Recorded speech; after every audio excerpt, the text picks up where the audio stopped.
Check, check, check,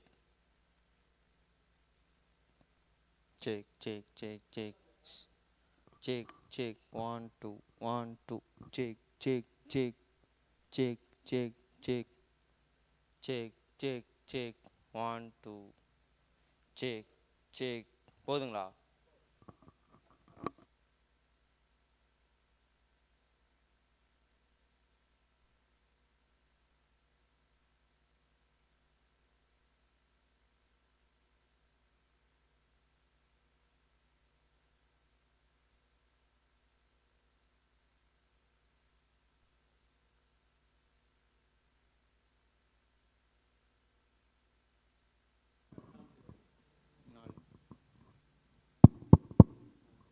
Check, check.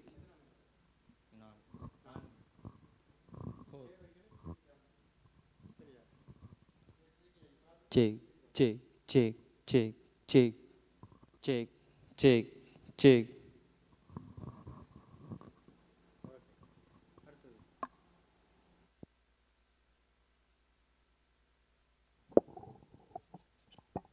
Check, check, check, check. 3 3. Check, check, check, check, check, check, check, check, check, check. ஓகேங்களா?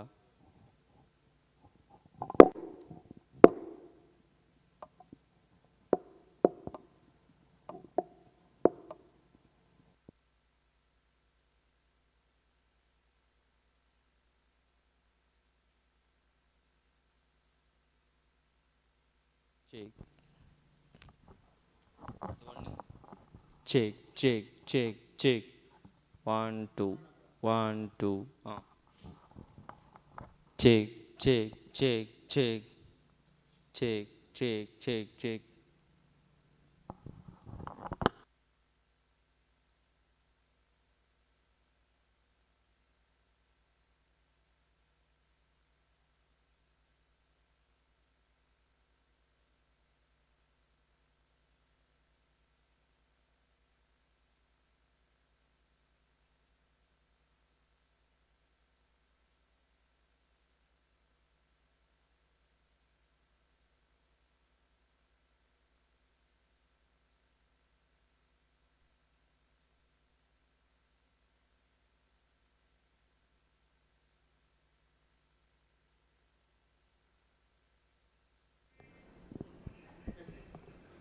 Check, check, check. Live போயிட்டு இருக்குங்களாண்ணா? check, check. ஓகேங்களா?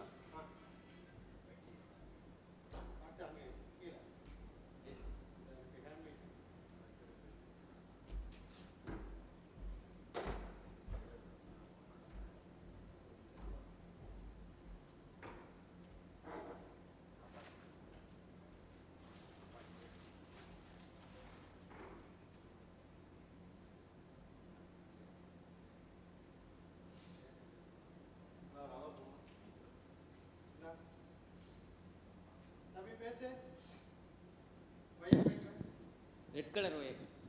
check, check, check, check, check, check, check, check, check. ஓகேங்களா?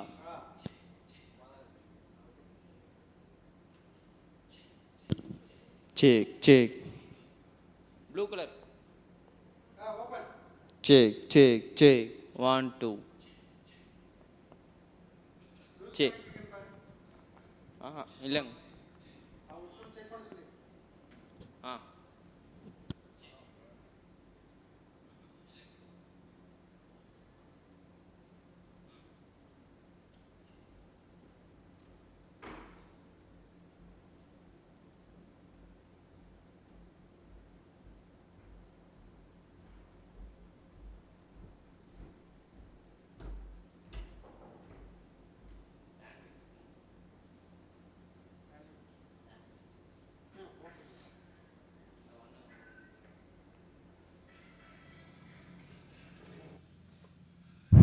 check, check, check.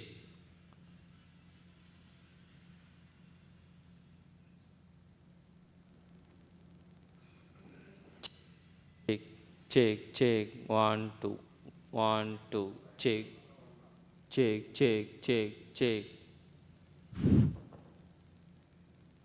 check,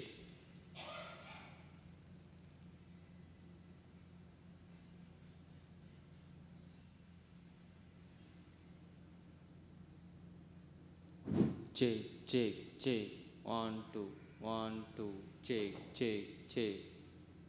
ஓகேங்களா?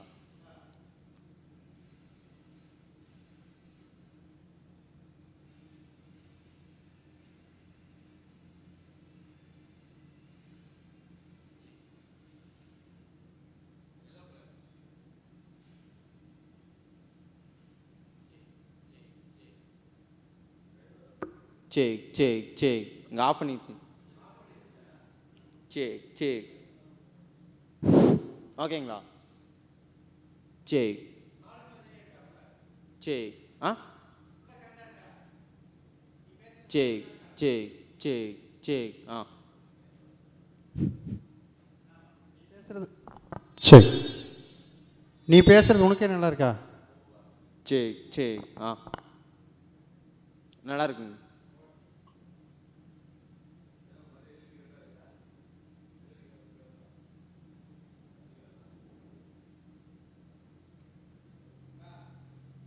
check, check, check, 1 2 1 2 check, check. ஓகேங்களா? check, check, check, 1 2 check, check, check, 1 2.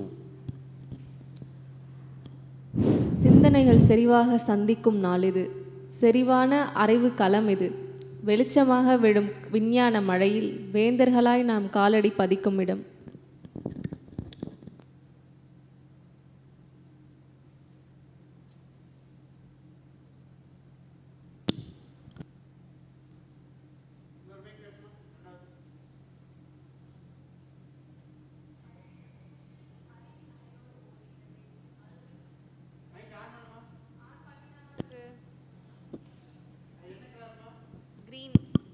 இப்போ வருது. அறிவின் அலையோடு ஓடியிடவே, அருமை கனவுகள் முளைக்கிடவே, புதிய நெறிகள் பிறந்திடவே, பெரும் பயணம் தொடங்கிடவே.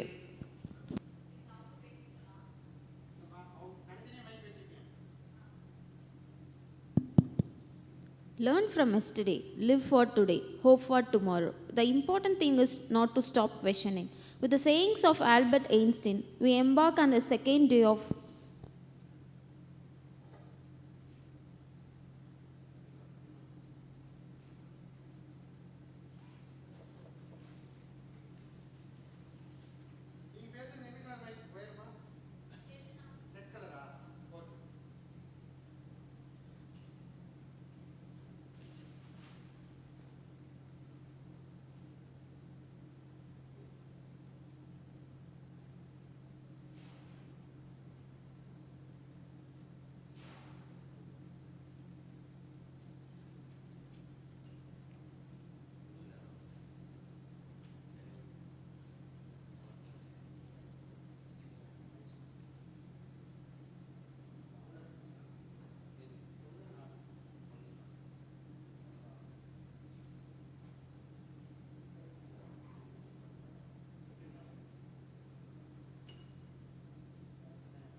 Check, check, test, check. ரெண்டாம் நம்பர் கொஞ்சம் கெயின் இருக்கு தம்பி. ஒயர்லெஸ்ன்னு போட்டிருக்கா? செக். கார்ட்லெஸ் தான். கார்ட்லெஸ்ஸு ஒயர்லெஸ்ஸு எல்லாம் ஒன்று தான். செக். ரெண்டாம் நம்பர் கொஞ்சம் இறக்கிட்டியா? செக். இறக்கிட்டே இல்லையா?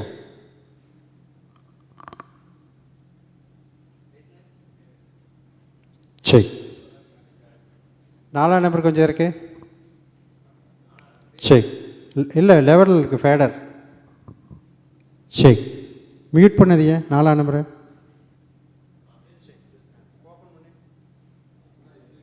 செக். அது ஒயிட் கலர் லெவலில் கீழே இருக்குது. செக். கீழே. செக். இன்னும் இறக்கு. வால்யூம் இறக்கு. Check check. இன்னும் இறக்கு. செக். கொஞ்சமாக ஏற்று. சொல்ல ஏற்று. செக். டெஸ்ட். ஏற்றிருக்கியா? ஏற்று. செக். ஏற்று. செக். ஓ, இந்தளவுக்கு போகுது. சரி.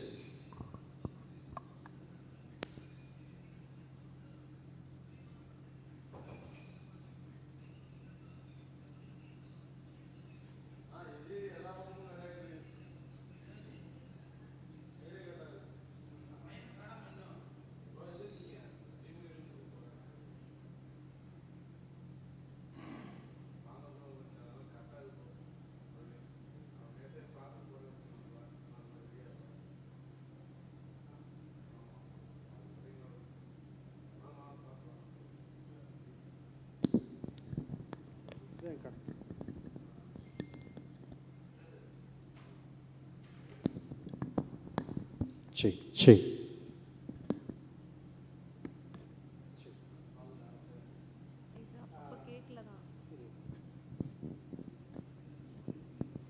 டொனால்டு, அந்த எம்சின்னு ஒரு டேப் போட்டி இருக்கும் பாரு, 4வது 5வது சேனலில் 1 2 3 4 கீழே சின்ன பேப்பரில் டேப் போட்டியிருக்கா? அதில் ரெட்டு ப்ளூன்னு இருக்கா? அதில் ப்ளூ கலர் க்ளோஸ் ஆகிருந்தா ஓப்பன் பண்ணு, க்ரீனை க்ளோஸ் பண்ணிடு. சரி, ஃபேடரில் இறக்கியிருக்கும் பாரு, மீட் போட்டிருந்தா மீட் எடுத்து விட.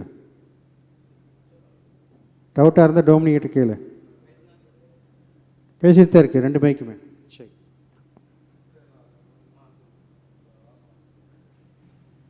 3 4 5. ஆ சரி சரி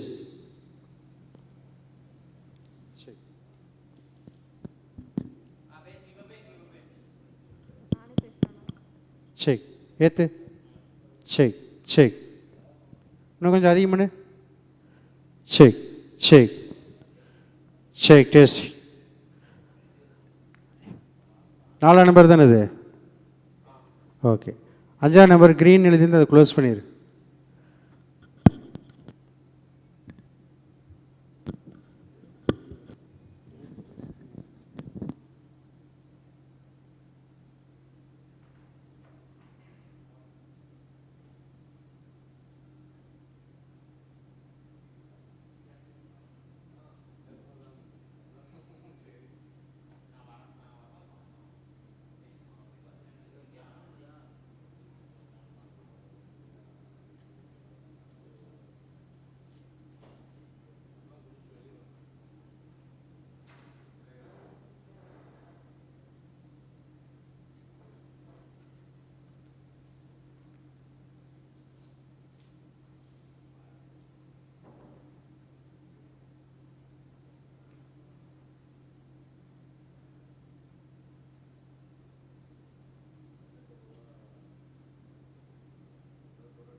It is with great excitement that we welcome you to another insightful session of the first Indian International Conference on Ultrasound.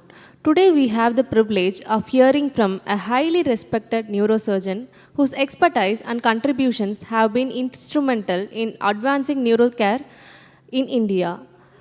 Dr. K. Madheshwaran is a renowned neurosurgeon and master surgeon known for his exceptional skill in neurosurgery and spine surgery. With years of dedicated practice at Royal Care Super Speciality Hospital, Coimbatore, he has been at the forefront of cutting-edge surgical techniques and innovations, bringing hope and healing to countless patients. His work is not just defined by the walls of the hospital, but by his deep impact on the communities and the broader health landscape. His profound knowledge and hands-on experience make him a leading figure in the field, inspiring both his peers and his next generation of medication professionals. Ladies and gentlemen, please join me in welcoming Dr. K. Madheshwaran onto the stage, please. Respected teachers, senior colleagues, friends, good afternoon to you all. All of us are catching up, I think, from the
check, check, check, check. சுரேஷ்ண்ணா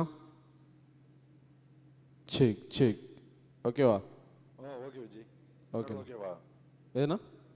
என்னோடது ஓகேவாண்ணே? நீங்கள் company என்னோட audio ஓகேவான்னு கேட்டேன். கொஞ்சம் ஏற்றி கொடுங்க. ஏற்றணுமா? சரி, நேற்று இருந்தாலும் அப்படியே இருக்கு. அதை அப்படியே விட்டுருங்க. சரி சரி. போப்பில் மட்டும் கேட்டுட்டு இருக்கோம், அதனால வேற ஒன்று. Okay okay okay. செக். பேசு சுரேஷே, ஒரு நிமிஷம் பேசு. Check check 1 2 check check. Okay தான், அவனோட வாய்ஸ்க்கு அப்படி இருக்கு. சுரேஷே, நேற்று அவர் காமிச்சல அதே மாதிரி காமிக்கணுமாம்மா. அவர் காமிக்கும்போது கேமல் அதே மாதிரி புரியல. அதே மாதிரி காமிக்கணுமாம்மா, சொதப்பிடாதீங்க அப்படின்றாரு. அந்த அவர் சொல்லியிருக்குதான் சொல்கிறான். அதனால கொஞ்சம் அதே மாதிரி எல்லாம் வியூ எல்லாம் கரெக்டாக பார்த்துங்க. சரியா? ஃபோன் பண்ண. ஓகே. ஓகே. எனக்கு ஃபோன் பண்ணு.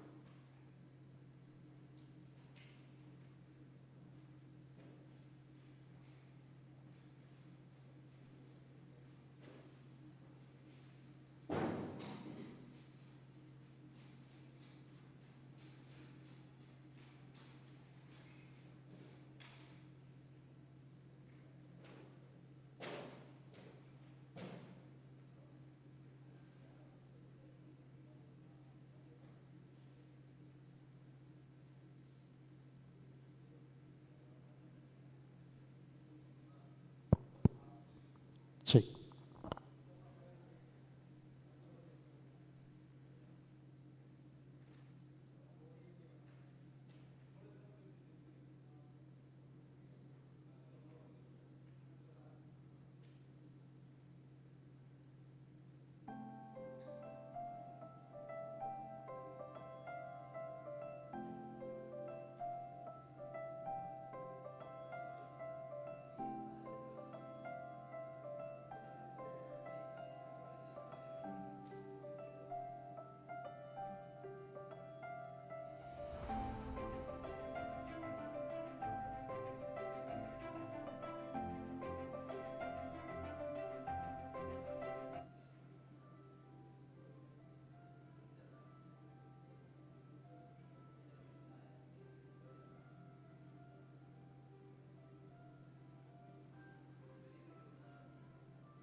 Check, check, 1 2 check, check.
She's a doctor, but she has done a lot of things.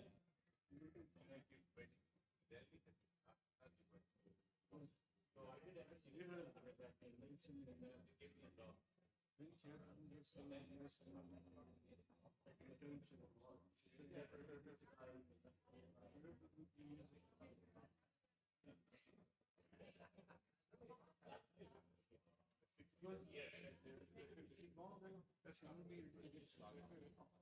you're not a surgeon in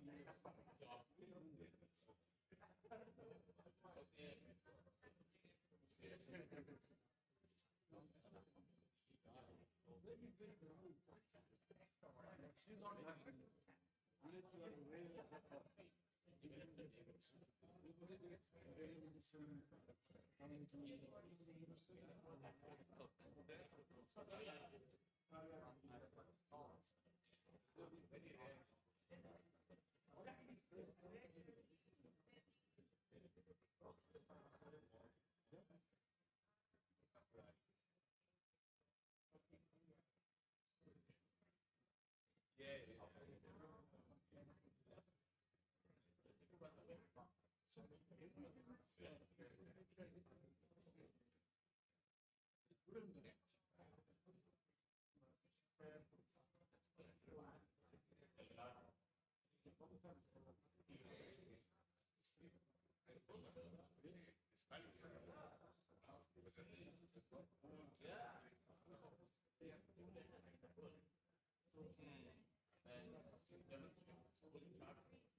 Students could get today it's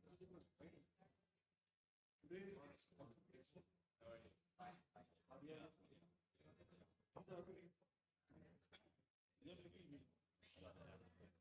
Skill is yet to take.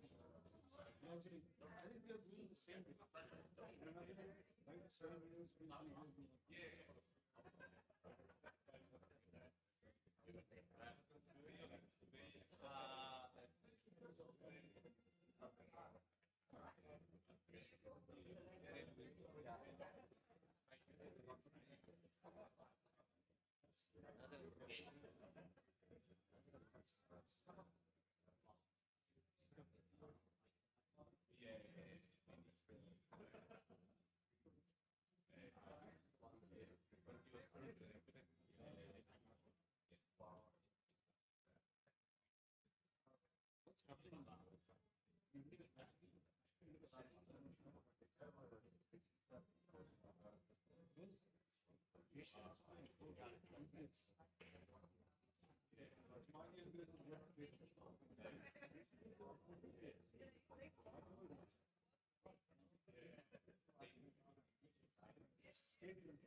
I request you all to please take your seats.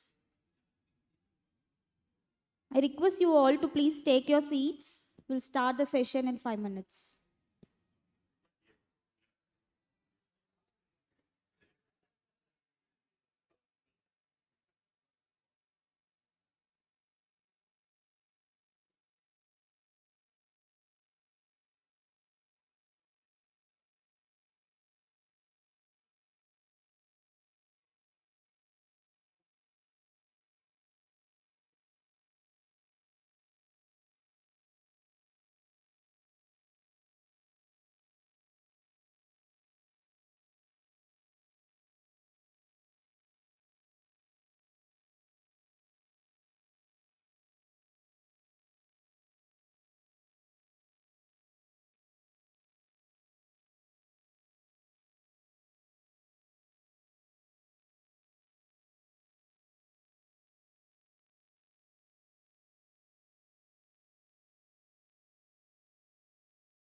இனிய காலை வணக்கத்தோடு சிந்தனை செறிவாக சந்திக்கும் 2ஆம் நாள் இது.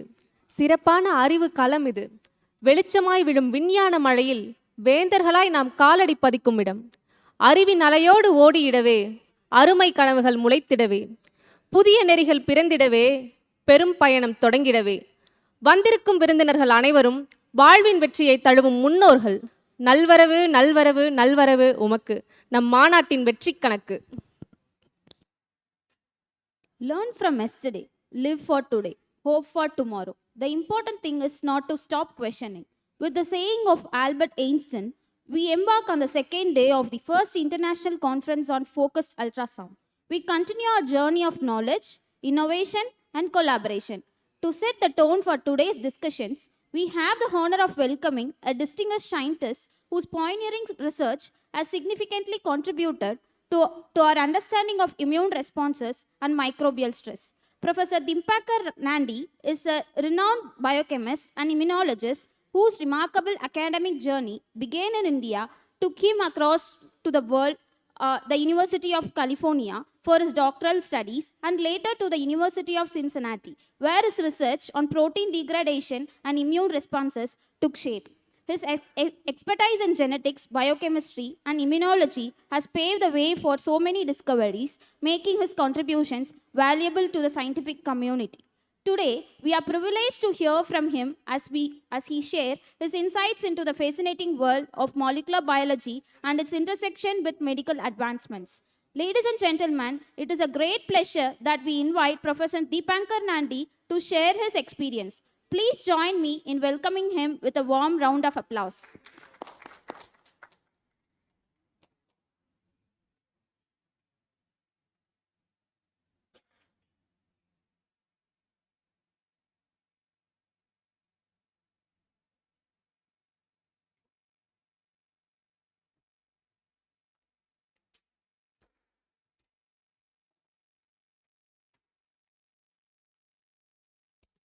Good morning.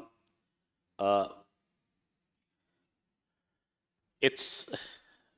feel sorry for the young lady who introduced me. So this is the problem of Google and internet and sharing your name with a truly brilliant person. So the Dipankar Nandi she mentioned is a different Dipankar Nandi, but he's a proper scientist. So if you hit my name on Google, you will get that guy. And I happen to know him. He is a very good immunologist and biochemist. But yeah, I'm afraid you'll have to settle for me. So this is my place of work, St. Mary's Hospital and Charing Cross Hospital. It's a university teaching hospital. And I was discussing with Jinbu, Professor Chang, who I had the pleasure of sharing breakfast with. The system in the UK is still very, very forgiving, and it gives you a lot of autonomy as a clinician. And if you happen to work in a teaching hospital, you can plan your time, devote it as much to clinical care as to research and academia as you would prefer. So I think I'm very grateful that I still enjoy that freedom. So I also see Dr. Martinez, Raul here. So these are doyens of MRgFUS, and it's glad, as Raul said, as always we can learn from each other. And it has actually been the case since we started now 9 years ago with the international cooperative trial, prospective, randomized. I've spoken to the various centers. We used to have a users group meeting when there were fewer centers. When it became more than 20, that users meeting became difficult. But we still obviously interact and we read each other's publications. And we have modified what we do depending on what we have learned along the way. So just to point out, it's all very new. The first sort of almost like a case report, proof of concept was a little over 10 years ago. The first randomized series was only 8 years ago. So, and you see, that's one of Jinwu's articles. He's a senior author, I think, in that one. So it's exciting that the time it takes for a technology to evolve from the lab, as it were, from the bench to the bedside, is remarkably short nowadays. So ultrasound, high-intensity focused ultrasound in medical therapy is a long story. Goes back decades for liver, uterine fibroids, for soft organs, so soft tissue organs. The breakthrough, the technological breakthrough for HIFU in the brain was, of course, getting a transducer array which could deliver enough sonication, enough energy through the skull, focused to a point where you get ablative temperatures. I had the good fortune of meeting one of the pioneering scientists, Kullervo Hinnanen in Berlin. In fact, that's the same meeting a couple of months ago where I met Raul last. So this is a talk I normally direct to, my younger colleagues in neurosurgery, functional neurosurgery. It's a note of caution. I mean, it looks like a video game. It is very much like a, modern screen, but it is still an operation. It's still an ablative procedure, and it has all the potential of causing harm if you do not follow the rules of neuroanatomy and neurophysiology. So, it should be done in experienced hands with a team, as is true for all movement disorder surgery.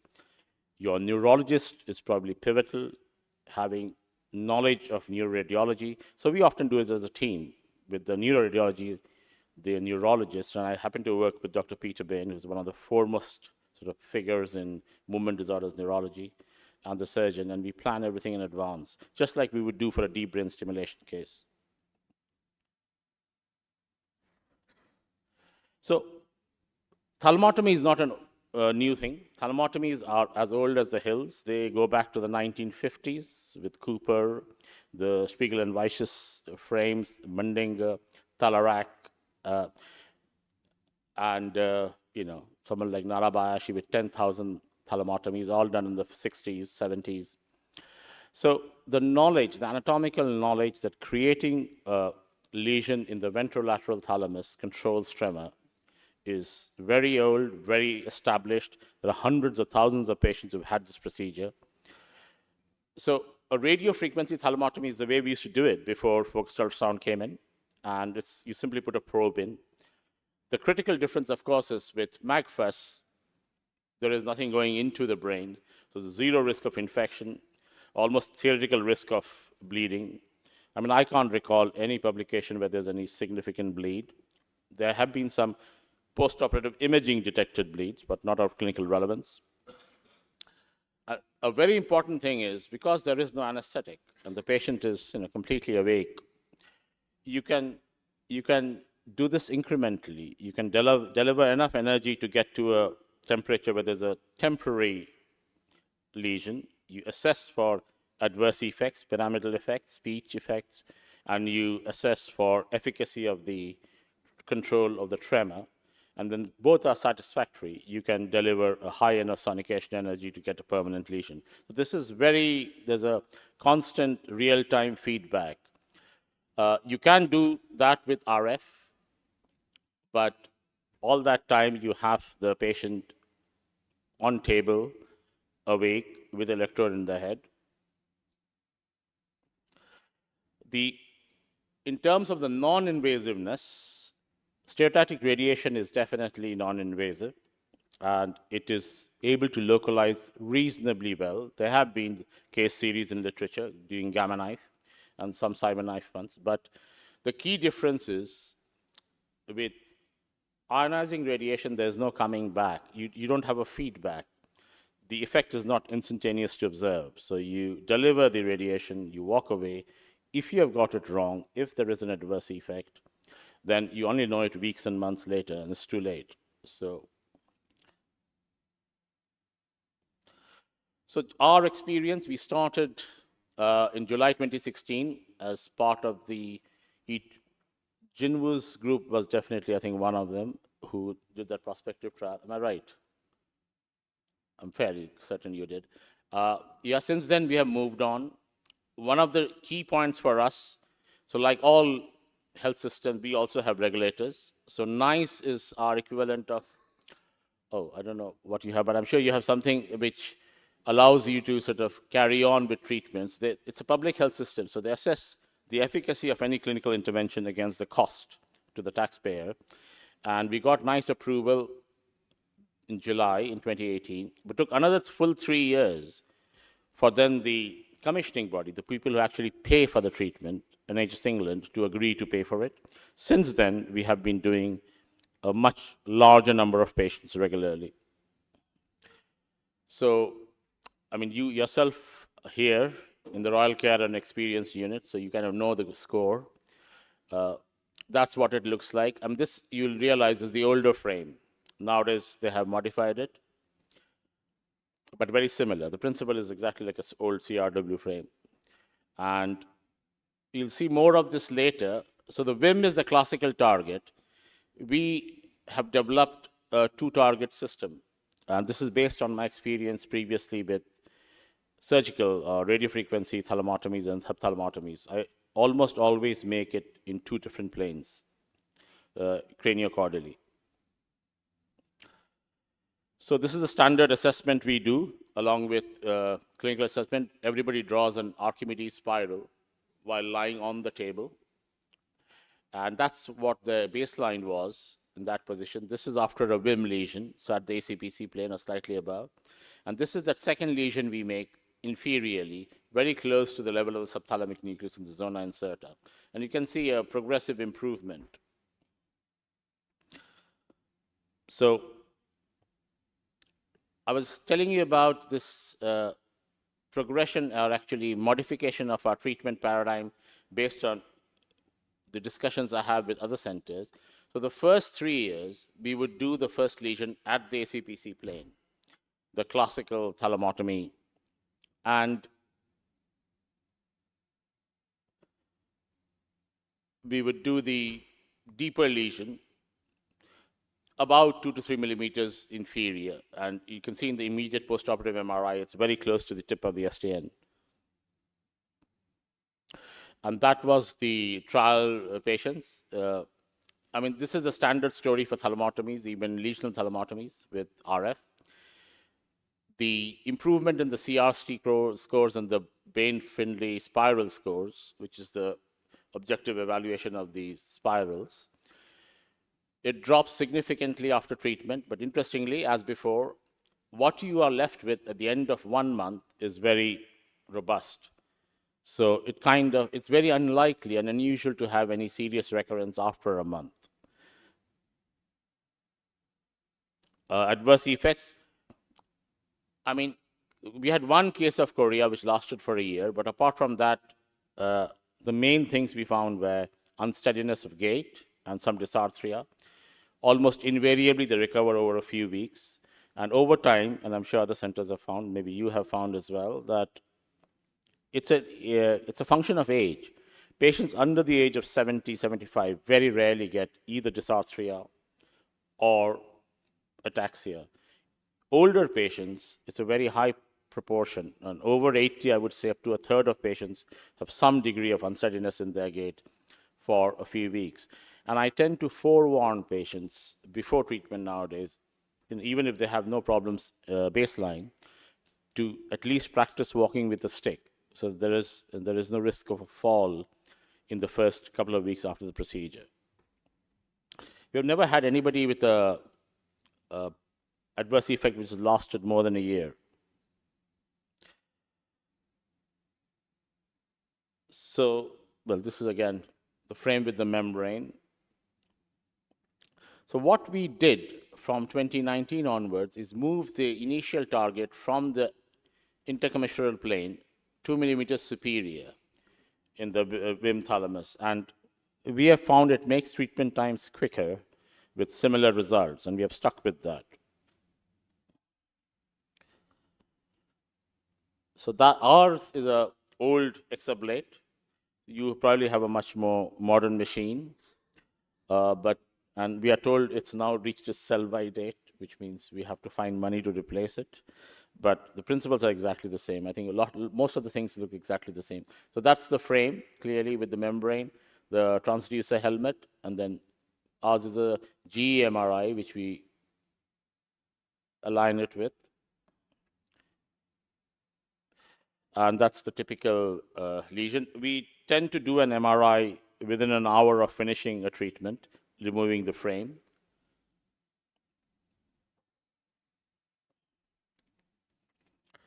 So just to say, yeah, that's the double lesion thalamotomy, which we have now published.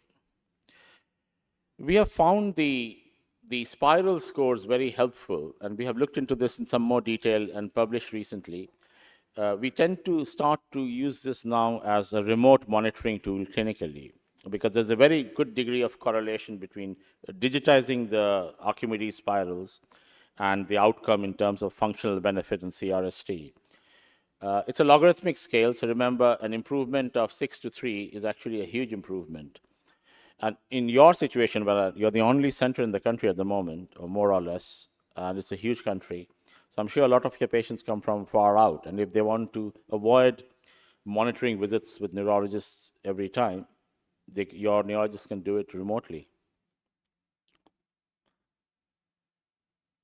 We published this 4.5-year outcome. So you can see the non-treated arm, there's an initial improvement, but then levels out. The treated arm holds robust.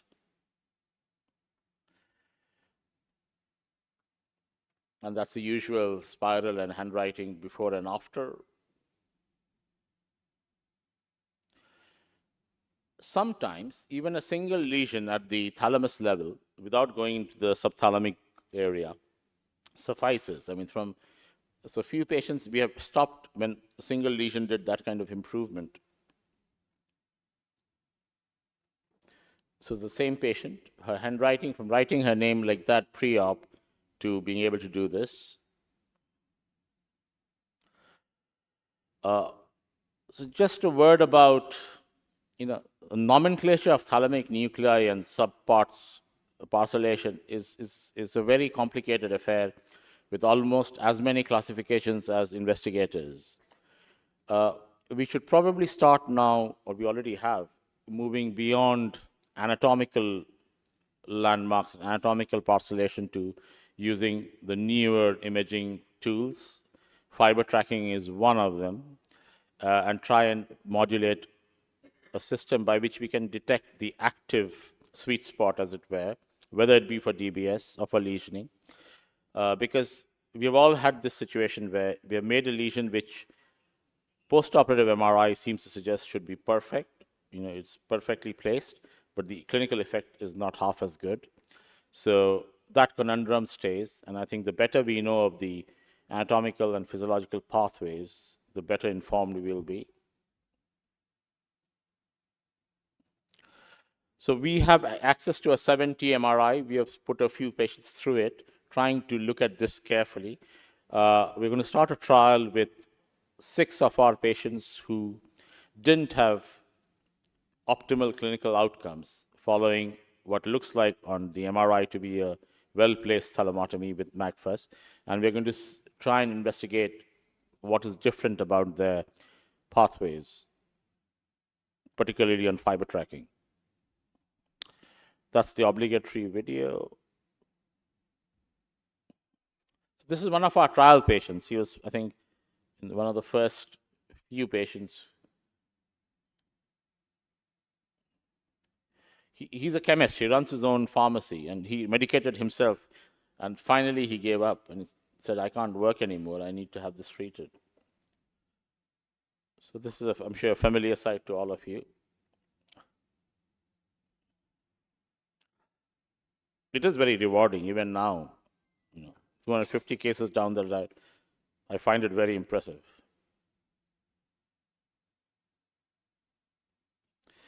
We went on to do his second side. Again, to emphasize, it's truly a team game, and the best outcomes are always going to be where we work as a team, and it's very, very true of functional movement disorders work. So expectation management with the patient and the patient's carers is also very important, because the news headlines this technology has been making, I'm sure you do, we receive referrals for multiple conditions where either is not appropriate or it's questionable. And we have to turn down patients repeatedly. These are a few of the publications coming from the MRgFUS work. There are 2 more on the pipeline. And I think it's important we all share our experiences. As Raul said, I think we learn from each other a lot. So this is, beyond sort of movement disorders or beyond essential tremor. So we have one of the leading voices in the world of subthalamotomy from the SINAC. So yes, I think I see no reason why Parkinson's subthalamotomy shouldn't be an option. We still haven't dared do 2 in one go, so we tend to temporize them over at least 6 months. both for essential tremor and for Parkinson's. Pallidotomy is a very well-established procedure like thalmotomy with radiofrequency probe. Again, in the well-chosen patient, I think it's an excellent tool and very robust. I've had pallidotomies which have responded with reduced dyskinesias in the opposite side for over 10 years. And I have often combined an initial pallidotomy with a DBS on the other side 10 years down the line. So these are definite easy indications, and I think we should certainly consider. The other, so this is all with the 650 kilohertz machine. So remember, therapeutic ultrasound is an order of magnitude lower in frequency compared to what we use for diagnostics. So 2 to 10 megahertz is the diagnostic one. So the high intensity focused one is 650 kilohertz. Now they have a machine which Professor Chang has, like we do, which is a 220 kilohertz. Now that is a different kind of tool. It is more dispersed, and it has a different kind of effect. It probably will not reach ablational temperatures, but the applications are more to do with opening up the blood-brain barrier, allowing large molecules. And those molecules could be for anything, from looking at cognitive or dementia disorders, for oncological treatment, allowing especially the modern immunotherapy agents, which are extremely effective, say in the commonest cancers like lung cancer, melanoma in the Europe, colon and lung and breast cancers, where the patient is extracranially very well controlled, but intracranial metastasis often determines the outcome. So we are about to start a trial with breast and lung met patients who have this situation. They're well controlled extracranially, have a recurrence of the cranial mets, which are in an inoperable area or highly risky operable area, who have failed gamma knife or failed stereotactic radiation treatment. So at the moment, there aren't that many options for them. The penetration of the immunotherapy agents remains a question. So this would be a very attractive proposition. There are many articles now which show that combining this with microbubbles, with cavitation effects, you can reliably open up the blood-brain barrier for a certain period of time. So this is something to look out for. There have been a few papers looking at direct lesions. I think a little more work needs to be done in controlling the degree of cavitation, the extent and all that before we can, but certainly for like a pontine cavernoma, it's a very attractive concept, because nothing else works. Pain syndromes, definitely there's experience in the world, particularly from Jean Monod's group. And again, there is a lot of experience, including, I'm sure, with other surgeons in this room. I certainly have performed a lot of DBS and anti-cingulate lesions for pain. It's a very effective tool. The problem I have found with the Insight exablate is the treating envelope doesn't reach the classical ACC target. So, but there is, I'm sure, a technological workaround.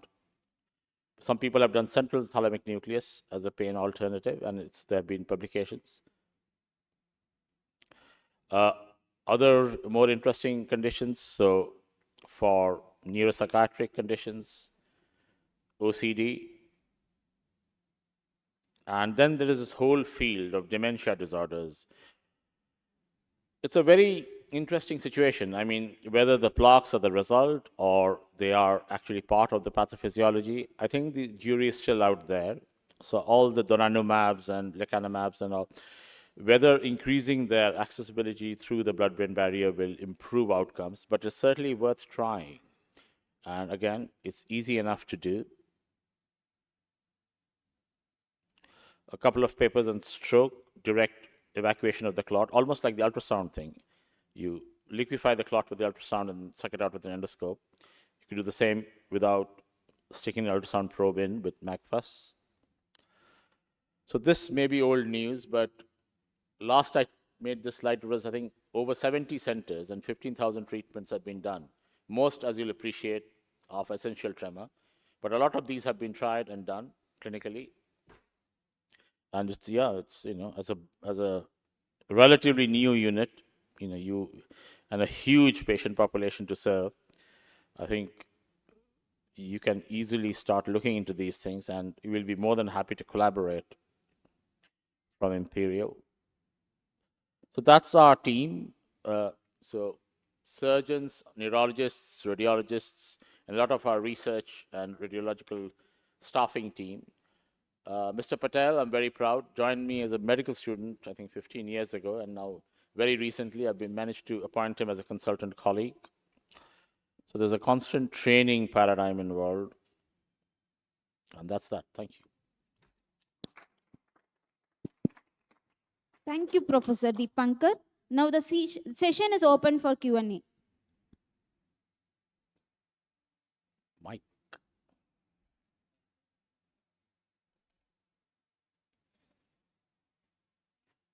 Thanks, Professor, for the talk. I see that you have done several bilateral treatments. There's this neurosurgical dogma that symmetrical lesions cannot be performed because they're associated to side effects. How do you plan the second lesion? Do you plan it at the same location as the first, or you change the target within the same area? Thank you. Thank you, Rahul. It's an excellent question. And I find one of the freedoms with this treatment modality is you can sculpt your lesion. So I tend to actually do exactly what I think you're suggesting is I try not to make them mirror images in the ACPC, sort of horizontal plane. I try, and if the first lesion was slightly more superior, the second lesion, I try and go lower towards the STN. Okay. And similarly, depending on the adverse effects from the first time, if there were absolutely none, and they're relatively younger, I tend to make a large lesion superiorly and see if that is enough. But I've sometimes made 2 lesions on either side. The trick I've found, or the worry I've found, is when they've had this period of, say, a few weeks of dysarthria or ataxia following the first lesion, but they really want the other hand treated because they'll have a problem. I've done it. At total 25, we have done bilateral. We have been very careful in choosing. I think as long as we are very strict in our patient choice, so far it has worked in terms of both outcome of efficacy of control of tremor and also no real problems with dysarthria and gait disorder. But you are right. I do make sure I look at the other lesion. And sometimes, 6 months down the line, it's hard to find the other lesion. Mm-hmm. So we go back to the coordinates we used or the images post-MRI, post-procedure, and then, okay. Yeah, but very rarely are they symmetrical on the scan. Thank you. Thank you.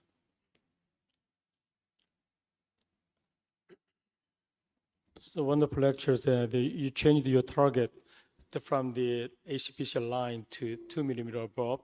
Could you let us know the side effect profile compared to the years of 19 and 21, and also especially nowadays people has interest about the dysgeusia, the taste changes, and what is the percentage of your patient who were suffering the taste problem, and is there any changes of your complication after you change the target?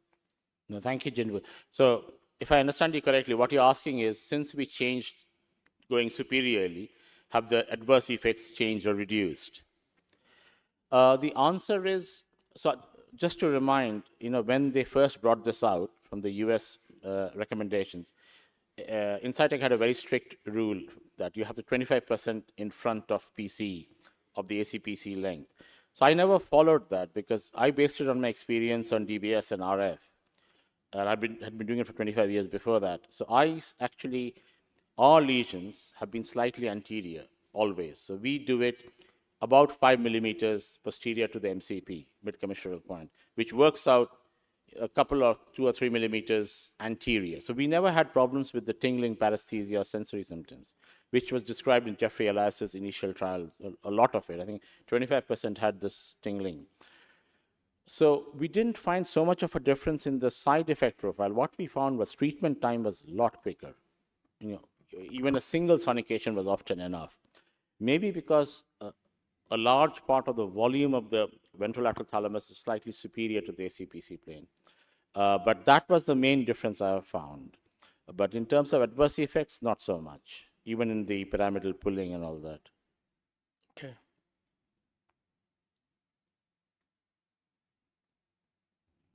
It was a wonderful lecture with enormous wealth of experience you showed us. We have the posterior subthalamic area of nucleus. Did you find we have a concern whether it could cause ataxia, although there is a significant improvement in the proximal portion of the tremor. We found it extremely useful, but we always have a concern whether it could produce ataxia. What's your experience on that? It's a very good question, Dr. Sullivan. Yeah, absolutely. So, as long as, so remember the posterior subthalamic area is a nebulous description, but we have used, most of it I think is the zona incerta. And I mean, subthalamotomy for Parkinson's is a very well described treatment even before MRgFUS. Looking just at the dorsolateral third of the subthalamus, if you lesion, the incidence of gait disorders is very, in literature, is very rare. And we actually have had, as I say, very few people with ataxia with our lesions if they are under the age of 75 or don't have pre-morbid gait problems. Older people do have, but I suspect they would have even if you do a higher lesion. It's just thalamotomies and gait don't go hand in hand. But even those ones, they all recover within, I think the longest was our oldest patient. He was 93 years old when we treated him. He's an ex-Royal Air Force pilot, so built strong, still worked full-time. He ran 3 companies. And he suffered a bit. But then within 6 weeks, he was out playing golf again. So I think, per se, doing a lesion in the posterior subthalamic area, particularly only one side, I would say the risk of causing persistent or permanent gait disorder is very, very low. I would say almost the same as doing a thalamotomy higher up. But you're absolutely right. You have to be careful there. You have to make sure you don't stray too anterior. And as Rahul was saying, if you're doing both sides, then I think there is a multiplicative effect. And you have to be very careful. So I often, if I've gone fairly low on the first treatment, I tend to stay above in the second treatment. So, and you made a very good point, and I forgot to say it. I'm sure you have found it, that there is a difference in the pathophysiology of just pure distal tremor versus the proximal tremor. And that is the reason historically why we did this 2-lesion thing. Distal tremor responds excellently to a standard thalamotomy, Cooper's thalamotomy, but the proximal one, going further inferior along the zona incerta, the cerebellothalamic projection, you know, the DRTT is what people like. That is a definite second sort of node of intervention.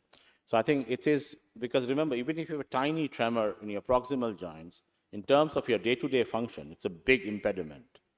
So it may look steady when they stretch it out, but it's no good to anybody writing, drinking, using a computer or cutlery if they have a shake there. So I agree. It's important to check for both on table.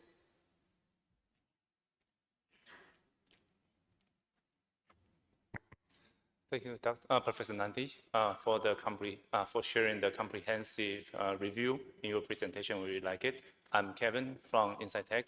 Following your previous explanation regarding the dual lesion of VI and the PSA. So I wonder, technically, would you apply the same treatment strategy to PSA as when you treat VIM, or will you be more conservative from the technical standpoint, or you will actually essentially do the same thing to the PSA?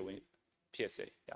Thank you. Is this for the second side treatment? No, the same side. Oh, When I you do see. I see. Yeah. yeah. Oh, no, thank you for your question. Yeah. So the way we do it is we assess them on table. So as long as there is no observable adverse effect with a, say, 50-degree lesion, a transient lesion, we would make a reasonably big lesion. The only problem, of course, is when you're lying down on the table, you cannot assess gait. So we tend to be more conservative in an older patient, or if they already have issues with their walking. There, we will sometimes actually bail out and settle for suboptimal tremor suppression proximally than risk worsening their gaits of their balance problem. But otherwise, no, we would definitely make a big enough lesion on each side. So as you suggest, maybe we might need to be more conservative for the elder patient who might already have some gait disturbance before the treatment. I think absolutely. I wouldn't turn anybody down completely without assessing them in detail, but that is a big caution to take during treatment if you are aware that they already have a gait problem. But also, yes, anybody over the age of 75, we are more conservative. Yeah. Got it. Thank you very much. Thank you.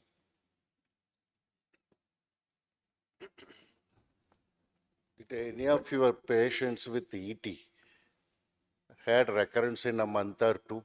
Have you offered second MRgFUS procedure in first 3 months? So sorry, Dr. Madhusudhan. So what you're asking is, do we offer a second treatment within the first 3 months? Yeah, for recurrence. Okay.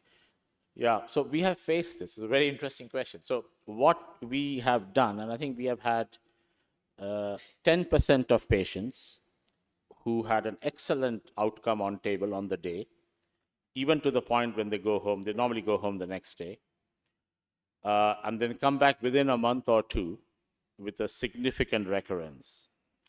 So we have treated all of them again, but we didn't treat them immediately. I just thought we'll give it some time for the brain, edema, whatever you call it, the gliosis to settle down. And we have gone back, I think something like 6 months on an average. Sometimes logistics, but some of these were international patients, so and cost and all that were an issue. But we did that 6 months to a year after. If I remember correctly, in 4 of the 7 patients, the second treatment was good and it lasted follow-up. In 3, we failed, even with the second. And that's, remember I spoke about putting some patients through the 7 Tesla machine. So they are part of this cohort of patients. We want to study a bit more to see what is it that we did, that we could have done. Because anatomically, on the post-procedure scan, it looks absolutely, it should respond. It looks perfect in terms of where it should be with the ACPC line and the anterior-posterior dimensions. But so in answer to your question, when do we offer retreatment? I tend to wait 6 months. Thank you.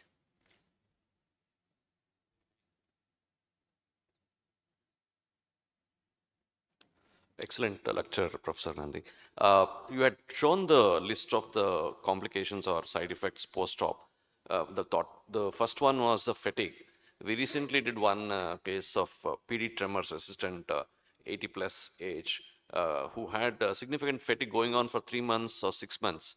So did you explore what is the reason for this type of thing? Good question. I mean, that list is there because it's part of the FDA trial. So we had to we actually didn't get anybody with fatigue, but few things along the line we observed in our patients, the comfort through the procedure, like nausea. So we now give all our patients ondansetron pre-op, about half an hour or 1 hour pre-op. They all get intravenous dexamethasone, ondansetron, and paracetamol, rather than giving it on table when they are nauseous. So that has certainly made a difference. We're doing this for 5-6 years now. Fatigue per se, not really, no. But we haven't done too many Parkinson's. So Dr. Martinez's group, probably is better. But when we do Parkinson's, we just tend to switch off their PARC meds overnight. So they are rigid or tremulous, mainly tremulous PARC, so tremulous on the day. But then we put them back on their medication within a couple of hours. So fatigue, to the best of my knowledge, I don't recall.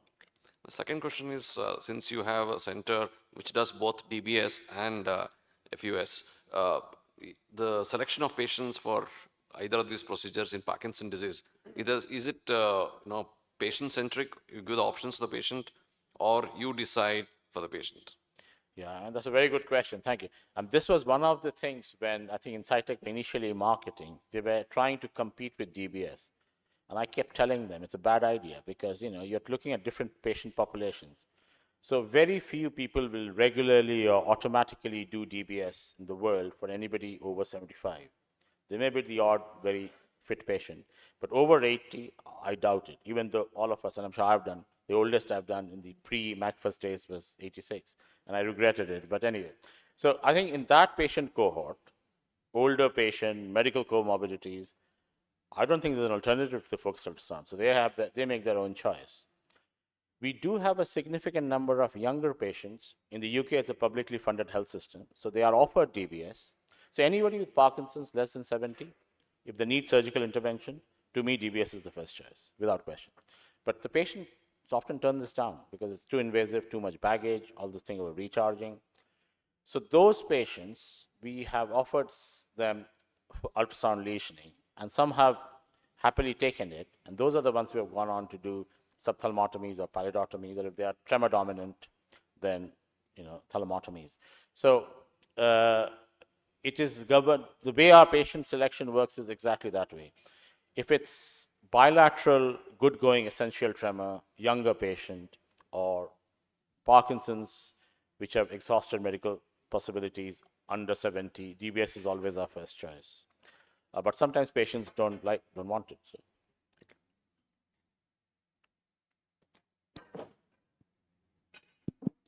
Now it's time to felicitate the speaker. I request Dr. Arul Selvan and Dr. Vijayan to honor the speaker with a memento.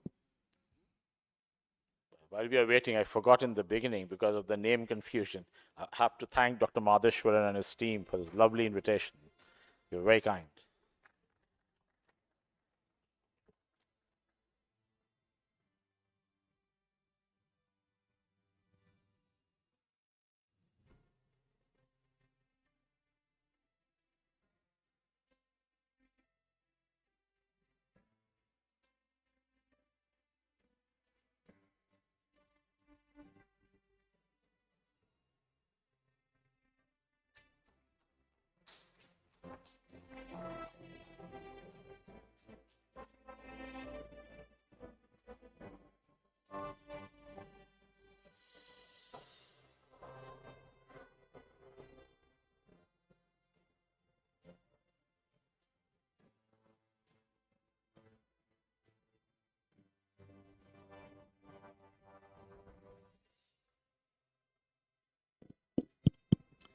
Thank you, Professor Nandi, for your enlightening presentation. Your innovative research and deep insights have truly set the stage for a meaningful discussions today.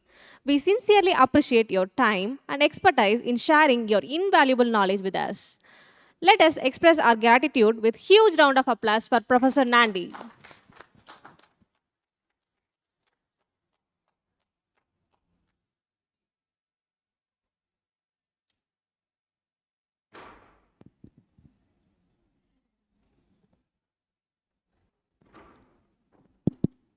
Now the panel discussion will start.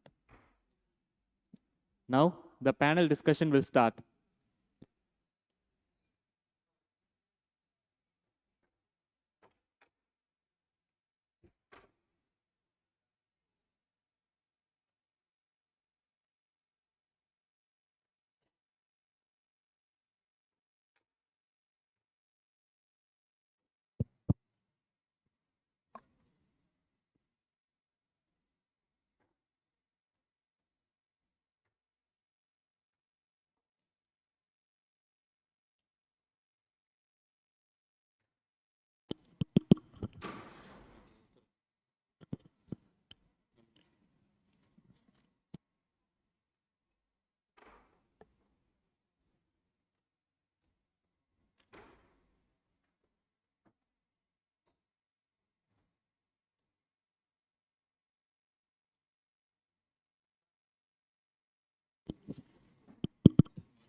It is with great excitement that we welcome you to another insightful session of the first International Conference on Ultrasound.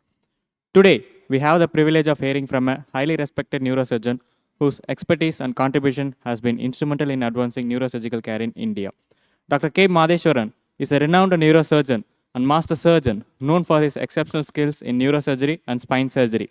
With years of dedicated practice at Alker Super Speciality Hospital, Coimbatore, he has been at the forefront of cutting-edge surgical technique and innovation, bringing hope and healing to countless patients. His work is not just defined by the walls of a hospital, but by his deep impact on communities and the broader healthcare landscapes. His profound knowledge and hands-on experience makes him a great leading figure in the field, inspiring both his peers and the next generation of medical professionals.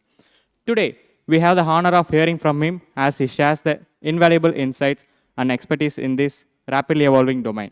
Ladies and gentlemen, please join me in welcoming Dr. K. Madheswaran to the stage for the open discussion in advanced treatment of Parkinsonism and movement disorder. We also request Dr. Vijayan to share the stage. Thank you. To moderate the session, we welcome Dr. Jin Woo Chang, Professor, Center for Innovative Functional Neurosurgery, Korea. Professor Deepankar Nandi, Consultant Neurosurgeon, London. Dr. Roland Dominic Jamora, Associate Professor, Philippines. Dr. Raul Martins Fernandez, Neurologist and Clinical Researcher, Spain. Dr. Guru Prasad, Neurologist, and Bangalore.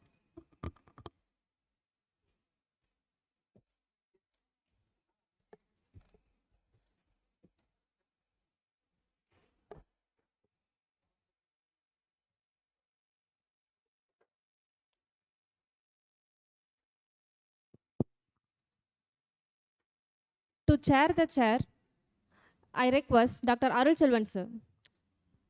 Whenever I see this gentleman, he always reflects a saying in Tamil. நெற்பயிர் உயர உயர அதன் புடை சாய்வது போல அடக்கம் கொள்தல் வேண்டும்.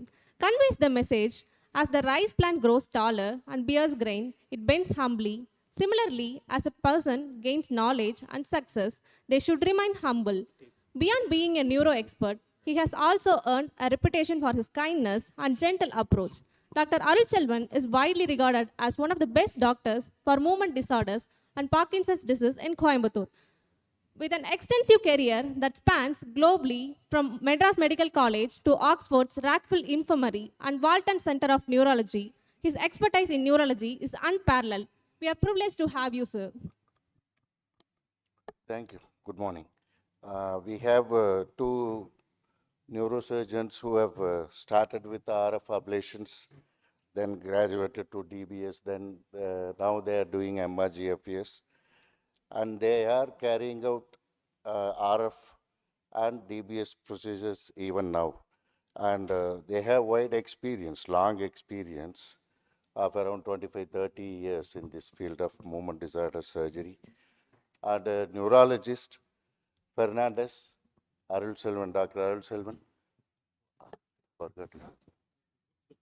Dr. Guru Prasad, who is also interested in movement disorder treatment modalities. We will have a good discussion on advancement of medical and surgical treatment and other modalities of treatment which is coming up in future. It is said that the gold standard of treatment for Parkinson's disease is levodopa and carbidopa, and its delivery methods to prolong its action, methods to defer destruction of levodopa in brain. But in spite of all efforts,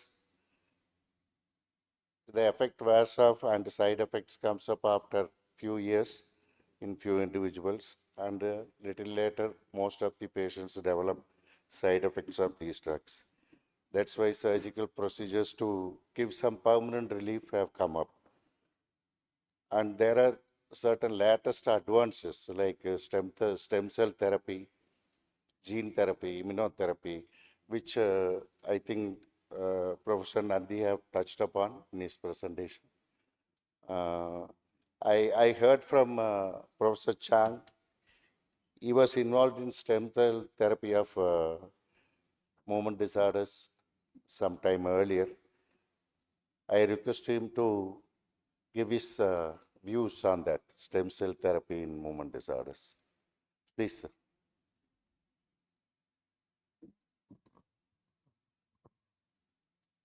I think Okay. I think the management of the movement disorder is not so easy, even with the surgical technology. And I started to use the RF lesioning since 1980s, 88. I finished the training in 1988. And since that time, at the initial stage, I used RF thalamotomy or RF palidotomy. And then I did the first DBS procedures from year 2000.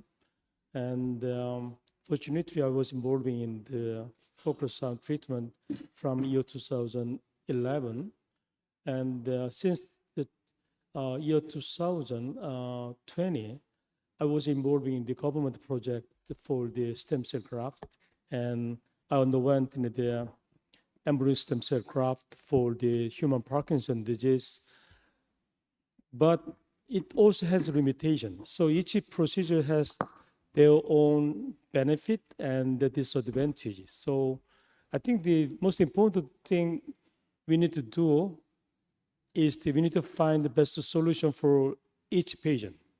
At this moment, I was so surprised that your group treat a lot of patients with PTT or beam lesioning for Parkinson disease, and only the essential trauma is a small portion. But in my hand, the DBS, even for focus sound, portion of the Parkinson disease is relatively smaller than essential tremor. So I think it is very important things we need to discuss how we can select a patient for surgical procedures, and also when we decide to do the surgery, how we can decide focus sound, DBS, or other technology. So no one knows. So I think it's very important moment to have an open discussion how we can select the patient to get the best surgical outcome. What's your feeling? I mean, it's easier for me. Stem cells I've never done, but I completely understand what Professor Chang is saying. Even with all that we know about Parkinson's, there will be the small fraction of patients where we choose a therapy which should work, which has worked in 90% other patients and doesn't seem to do the job. I think one of the reasons is like tremor, essential tremor. I don't think Parkinson's disease is one pathology. I think it's the name we give to probably several allied problems which share the same cardinal signs and symptoms. So like everything we do in medicine, the more we know about the basic science, I think the better we'll treat individual patients. So I think, yeah, it boils down to going back to the books or the lab and finding out. I don't think there ever will be one therapy which will treat all comers. Okay, so I think the question was on stem cell therapy. So it's not approved in the Philippines, but of course we do see a lot of centers offering, stem cell for supposedly for rejuvenation and everything, and you'd hear of a lot, and you'd see a lot of patients going for stem cell therapy for their medical conditions. It's just that the center is supposedly for rejuvenation, or they would go abroad and do these things. I always tell my patients that it's not approved, I think the systems of therapy for the plastic surgeries are different. I think I'm talking about the graft of the embryo stem cell, because many countries they're still using mesenchymal stem cell or the stem cell origin from the repeated cell. They are just injected to the IV, but I don't think those technology works. But the embryo stem cell graft into the brain really work quite well. And since the year 2022, we graft total 12 patients in either side of the putamen, and showed a remarkable improvement to the patient condition. And also we confirmed the graft survival with the past studies. But in the future, I think embryo stem cell will change the practice, but at this moment, it's too early to conclude. We need to see more. Yeah, I think we need more regulations and more clinical trials for us to see how good it works and the long-term effect probably. If I may, well, this field, the stem cell field, has lived several ups and downs over the last decades. There were a few trials in the 90s which were associated to side effects, but fortunately, the technical part, the technical limitations have been overcome, and today the field is living a re-emergence again because the technical issues that were part or were partially causing those side effects have been overcome. So I think it's a field that requires to be explored again, as Professor Chang has mentioned and is doing. I just want to raise a point, is that, well, the stem cell therapy, as it is understood today, is to restore the lack of dopamine in the brain, the dopamine depletion in the brain. And the point is that Parkinson's disease is not only a lack of dopamine. Of course, that's the mainstream, the main pathological finding, but it's a much more diffuse condition. So beyond stem cell therapy to restore dopaminergic depletion, which would be very relevant if we get it, we need to think more broadly. We need to think also in those other alterations, pathological alterations that occur. Because, and I go to the focused ultrasound field, because as PD is a more complex condition, I think we cannot assume that just by one type of intervention, either stem cell, either giving some medication to modify disease progression, even doing a lesion, can stop or can have a global impact on disease. It can certainly help, but we need to address Parkinson's disease and neurodegenerative conditions such as PD in a more multidisciplinary or in other pathways as well, not only with one single approach. That is my opinion, because neurodegeneration is complex. It involves a lot of mechanisms. One more suggestion to Fernandez. There is talk about apomorphine simultaneously coming up in this field of medicine. I heard you have some experience with apomorphine. Please share some information on that. Yeah. Apomorphic is I don't know if it's approved in the UK. Yeah, it's approved, right? Well, it's a dopamine agonist, a very strong, very powerful dopamine agonist. D1, it has affinity for D1 receptors, which are the most frequent receptors in the motor pathway. So it has a very powerful motor effect. Patients improve meaningfully and very fast, in fact. Apomorphine has been used in injections to have a very fast effect and to get rid of the sudden offs that patients can experience. And it can also be applied with an infusion pump. The infusion pump is a continuous delivery of the drug. So it allows us to avoid the fluctuation, or to control, not to avoid, but to control the fluctuations related to the condition over the years. Well, in Spain we have used it a lot. There is the first randomized trial was, I think, 5 years ago, was a multi-center international trial, the Toledo study, and it showed that it significantly improved motor fluctuations and also reduced dyskinesia. This concept of continuous delivery of drug, it's applicable to dopamine agonists, and because you have this continuous level of drug that avoids motor fluctuations or non-motor fluctuations as well, and it's also applied with the dopamine pump. In Spain, we have had recently approved the levodopa infusion pump, subcutaneous, with quite good experience. It can have some local side effects in the skin, but the concept is the same: is to provide continuous delivery of a dopaminergic agent.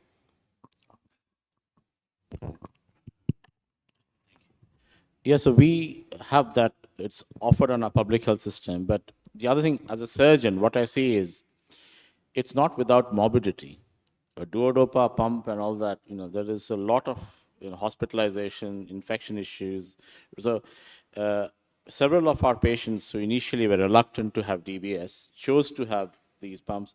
And then after a few months, they came back and said, we want DBS, because it is not like taking a pill. It's a lot of involvement, and it's also cost intensive for the health provider because there's a lot of assessments, specialist overview, hospital admissions.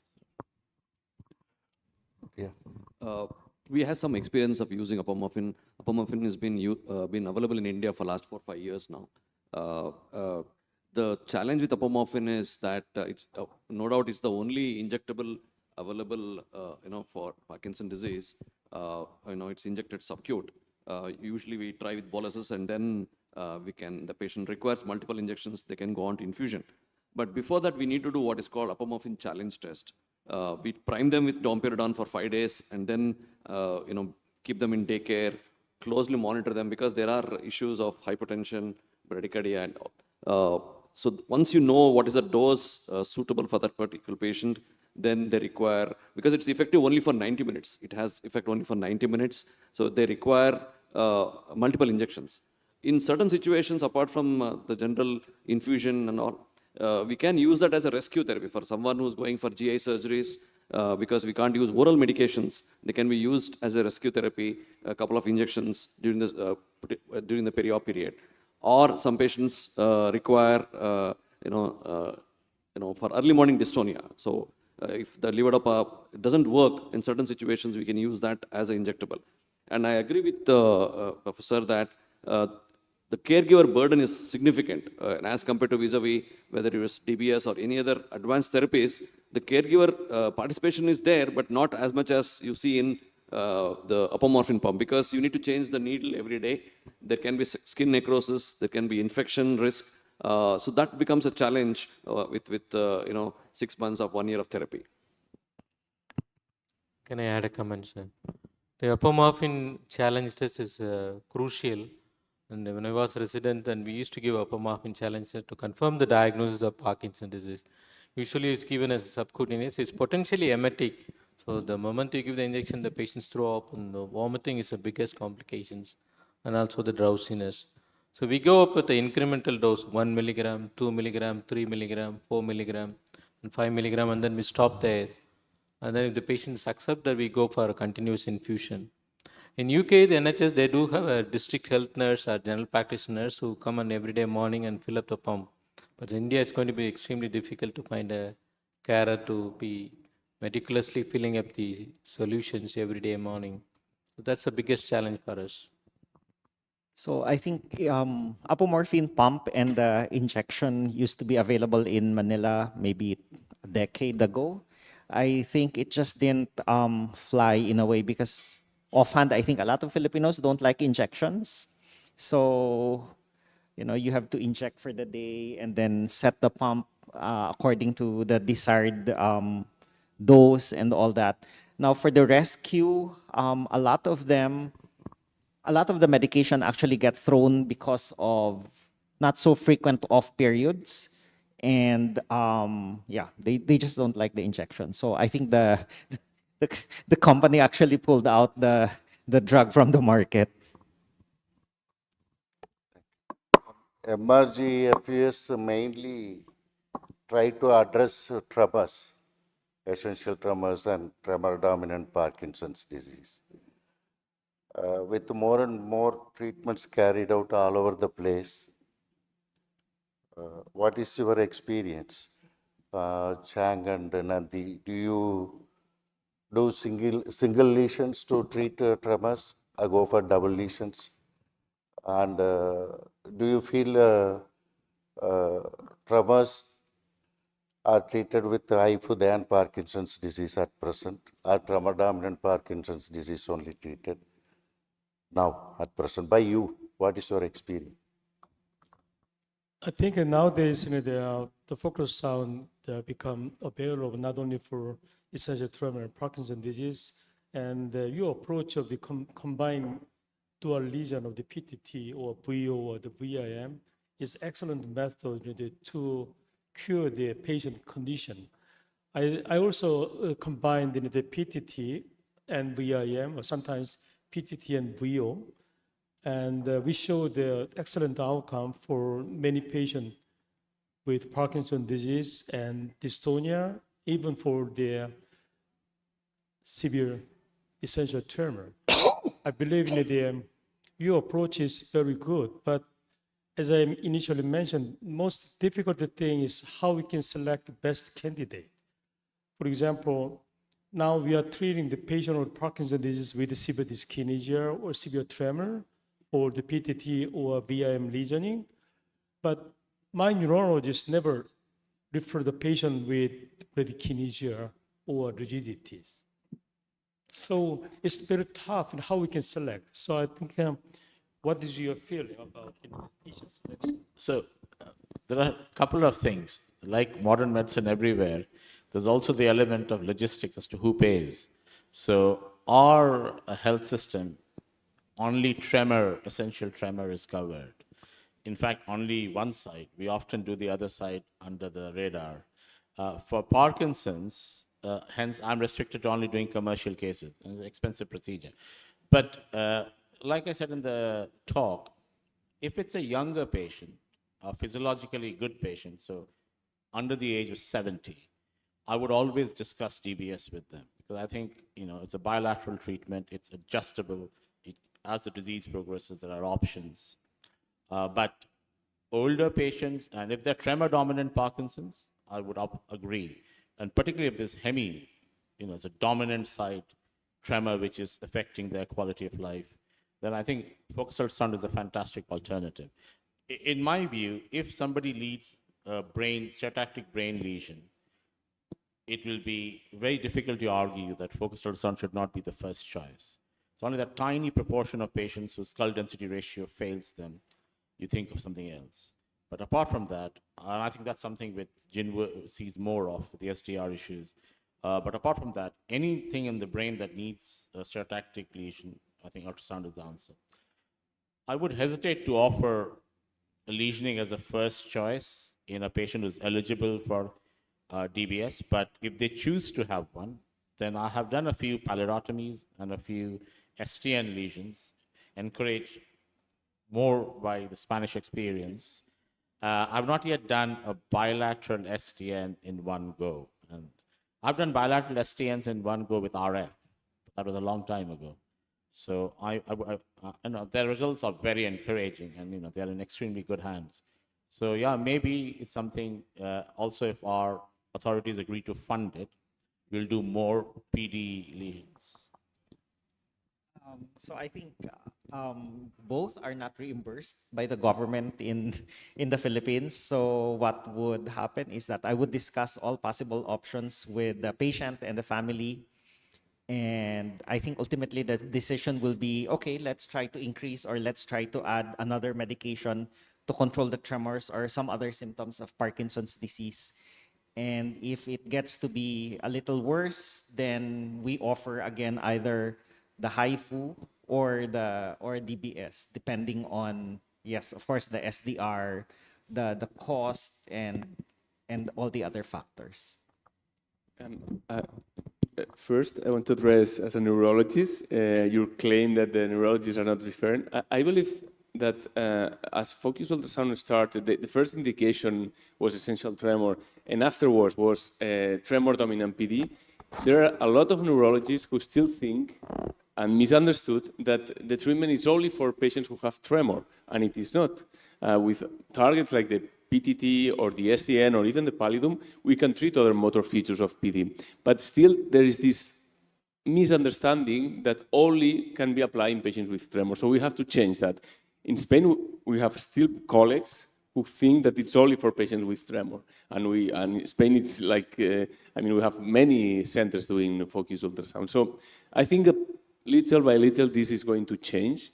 And with more evidence and more trials, I think all neurologists are going to understand that it's not only for tremor, but also for the other motor signs. And regarding the indication of DBS versus focused ultrasound, and I want to create some discussion. I also believe that we always have to explain to the patients the two options, DBS and focused ultrasound. The patient needs, today, people are informed, they look on the internet, so we need to treat them as intelligent people, and we have to propose the two treatments. But I think that in some specific patients, focus ultrasound might be the first option. For instance, if you have a patient, let's say with 5 or 6 years of disease, with very focal motor impairment, I mean one hand which is shaking or has a strong rigidity or meaningful bradykinesia, it's not necessary that it's shaking, but with a focal motor impairment, and the other side and the axial features are completely preserved, I think that DBS in the end, global is more invasive than focus ultrasound. So in those cases, in my opinion, by today, ultrasound would be the first option. I think it's a very good point Dr. Martinez makes, and he'll be happy to know, I'm actually a believer. So I used to do even 10, 15 years ago, exactly this combination. Mainly one-sided and mainly dominant limb problem and tremor dominant. Actually, I have done many patients. I've done an RF thalmotomy in the past, and you're absolutely right. It can take 5, 10, 15 years for them to then progress enough to need something else done. And the effect of the pallidotomy, sometimes it's on dyskinesia on one side. So the pallidotomy or the thalamotomy effect is amazing. On the treated side, it's still great. So we just did a unilateral DBS on the other side. So this is a perfectly reasonable sort of approach to take. And I think that's the thing which I think Dr. Madheswaran, you mentioned this.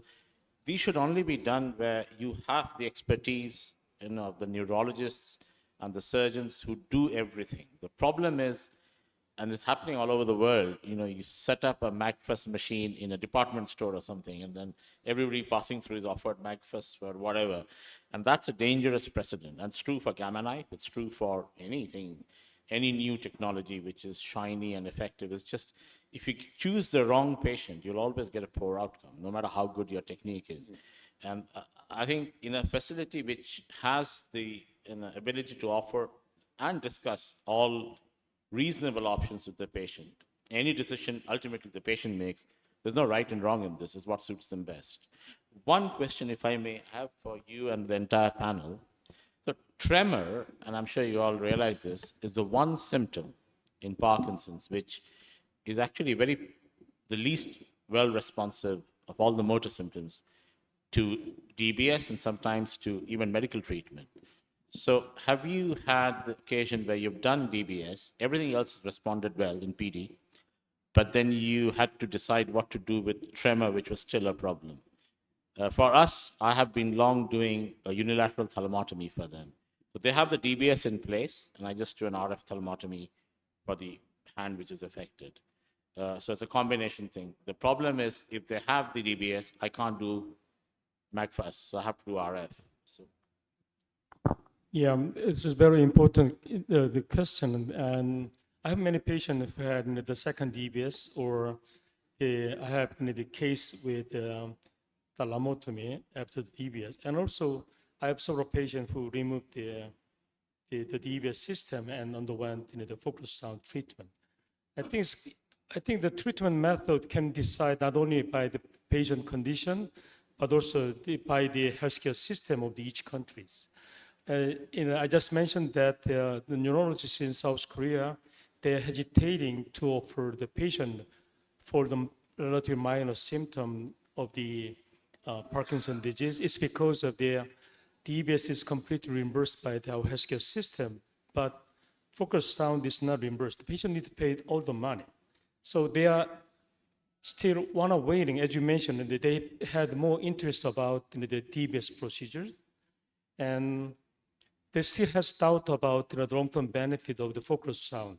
But as we showed in the result of the PTT or subthalamotomy or the pallidal, the lesioning with focused sound, in the future, we will change the clinical practice. Yeah. Answering your question, sir, in terms of tremor predominant Parkinson disease, DBS works very well, STN DBS. But now we have some experience. Last 1 year, we've been doing GPI DBS, excellent tremor control. The problem comes when that individual also has gait issues, speech issues. So tremor control requires high frequencies. We sometimes go up to 230, 240 hertz. Even then, sometimes tremor becomes an issue. With that, the battery drain is off, and then they develop more speech issues or gait issues. So we'll have to balance it. So we need to reduce the frequency. We are forced to reduce the frequency with some acceptance of tremors. That's when the medications becomes important. If they are young, we still use anticholinergics, whether it's triaxiphenidil if they are less than 60 years, but dopa drugs. Some of the dopa drugs also benefit tremor control. So we need to balance it out. So, but if you ask me, ST and TVS is very good for tremor control. So coming to your previous question of essential tremor in focal ultrasound, I've come here to learn about the focal ultrasound. But in last 20 years of my practice in movement disorder, Parkinson disease, I haven't convinced one patient for invasive procedures in essential tremors. So I feel essential tremor is a soft indication for any kind of invasive procedure. That way, I think bringing in focal ultrasound becomes really a good way to treat this type of patient, because some people accept it. They give up writing, they give up things what we can do. They could probably hold both the hands, use both hands to drink and all. So somehow they carry on with medications. So they're not ready for invasive. I mean, I've tried multiple times. Recently, we did only pallidotomy for a Parkinson tremor, refractory tremor, but not for essential tremor. But I think this opens the path, focal ultrasound opens the path for, at least in our country. Sir, we were also on the learning curve initially. Initially, we used to do only one lesioning. Recently, now we moved on to the double lesioning, as Professor Nandi and Professor Chang has described. Initially, we restrict only to the VAM nucleus of thalamus and then the tremor sees. But recently, we see some of the tremors are more proximal, which is not very much improved with the VAM lesioning alone. So we chose a double target, as you frequently says that the patient chooses a target rather than we impose on them only one target. So nowadays we do the double lesioning on the same patient, depending upon the tremor. Whether they have a proximal component, then we go for posterior subthalamic area, or if they have a tremor predominant Parkinson, then we go for the pallidotomy. If I may, just one word. Tremor is very difficult. Parkinsonian tremor is very difficult to control with either treatment. Sometimes it's very refractory to medication, to lesion, even to DBS. Sometimes with DBS you have the possibility of, it's not that you cannot control tremor, it's that the therapeutic window is tight, and therefore you can control tremor, but at a cost of a side effect like speech problem. So one possibility that the device allows you is to create two programs. One program with good tremor control, even though with mild dysarthria, and another program with moderate tremor control, but without dysarthria. So patients can switch from one to the other depending on what they are doing during the day. That is one possibility. Of course, it's not optimal. The optimal is to place the electrode properly, switch it on, and control tremor. But in case you cannot do it, there is this possibility of programming. Yeah, Dr. Martin is absolutely right. And you made the point as well, that you have to, the therapeutic index is the problem. But also this, he said it much more clinically, but we had a paradigm, especially in essential tremor with DBS for many years. You have to keep ratcheting up the amplitude, and then you lose this thing. So we commonly run this program, you can either walk or you can talk. So the patient can choose. Professor Nandi, in your presentation, you talked about bilateral lesions with MRgFUS. What is your experience in that? Can you shed some light on that? I mean, and this is also response to Dr. Martinez's question during my talk. I mean, we have been very careful in selecting. I think we have set the bar very high, the threshold for select, partly because of the funding situation. We don't want to be questioned by our authorities. It's not legally funded yet. But having this very stringent criteria, we have done 25, so I think Dr. Jin Buchang has done much more.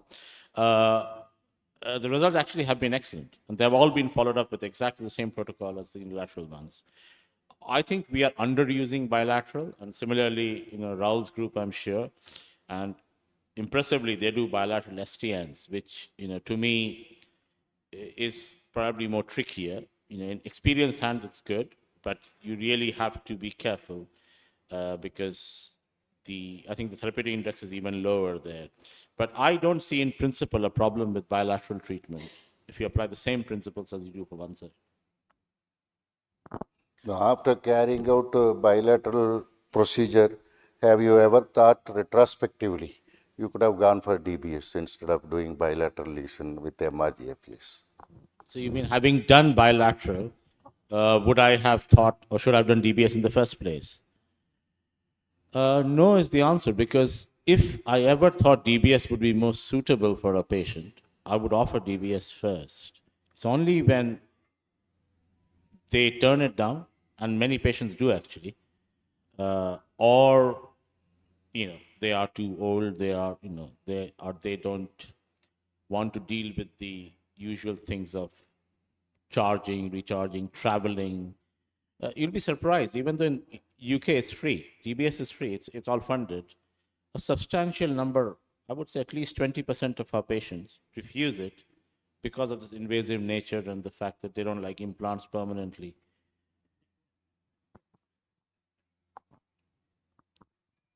So you can answer that question.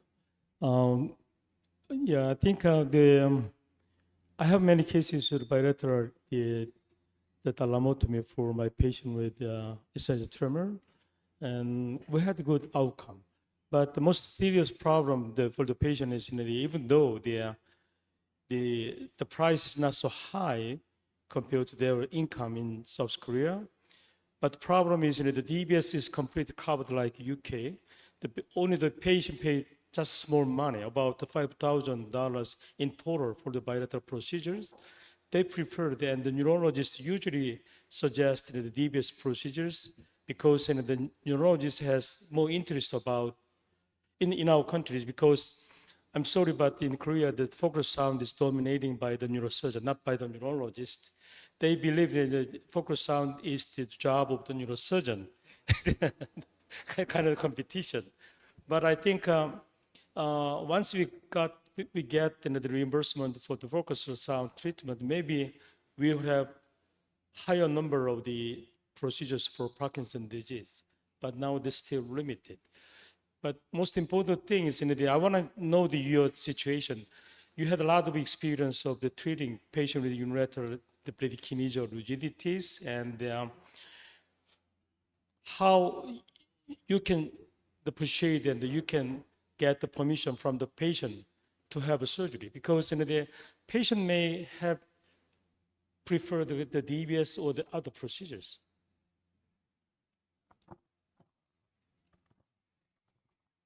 Well, regarding bilateral, with essential tremor, I'm convinced that it is feasible and it is safe because we've done several and it went well. But as Professor Nandi said, the most important thing here is patient selection. It is important for the first site, for the bilateral is even more important. And in here, there is a risk to benefit balance. First, you need to see whether the patient is frail or not frail to tolerate the procedure. For instance, if you have a patient with vascular load, chronic vascular load, I would not treat bilaterally this patient because the compensating mechanisms of the brain are impaired. And the second is to consider the benefit of a sickle lesion, because the life changer lesion is the first one. Once, I don't know if this is your experience, but once patients gain one of the hands, the dominant hand, that is what changed their lives. The second side treated, that helps, of course, for some tasks like using the mobile phone, but it's not a life changer, in my opinion. So you have to balance very well the risk and the benefit that you are providing. In terms of PD, well, again, that is more complex. I don't think we have experience to draw conclusions. The experiences with radiofrequency bilateral lesions is, well, it's a bit disappointing, but of course, ultrasound is less invasive than those interventions. For me, one important point, which has not been answered, is whether the problem with bilateral lesions in PD was that were also related to a high rate of side effects, particularly speech and balance. The point here is whether this side effect is related to the impact on the two nucleus, or it is related to the impact on the neighboring structures. If it is related to the nucleus, which is the target that we want to impact on to have the benefit, if it is related to the nucleus, probably bilateral approaches will be limited.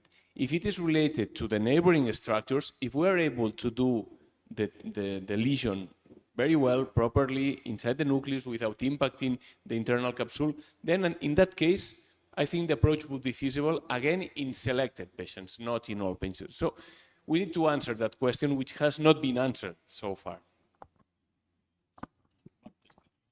You make a very good point, Dr. Martinez. This is the thing. That's why I tend to also space this, because on day one after the unilateral procedure, 90% of patients want the other hand treated.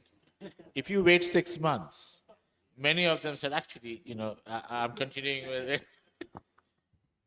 So, sorry, we don't have any approval for bilateral lesioning or bilateral HIFU except for XDP, which is under a clinical trial. No? So for essential tremors, we've only done 3 cases, and they're happy with the control of the tremors on their dominant hand. They haven't even been following up. They must be doing good. Dr. Guruprasad can share his DBS experience for few minutes. Thank you, sir. It's been a long journey and a very fruitful journey of DBS. We started when I was training in Jaslok Hospital, already DBS was in practice in India, and we took it forward to our center.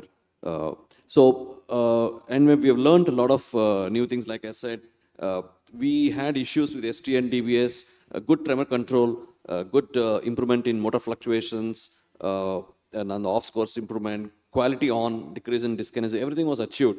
But we felt we saw some patients with apathy, some of our mood disorders worsening, some amount of cognitive issues. The motor response was very good for first 1 or 2 years. Someone who was a little bit above 65, 70, we saw that there was a rapid decline in cognition post ST and DBS. So having that in mind, last 1 year we have done a good amount of GPI DBS where we feel we can preserve.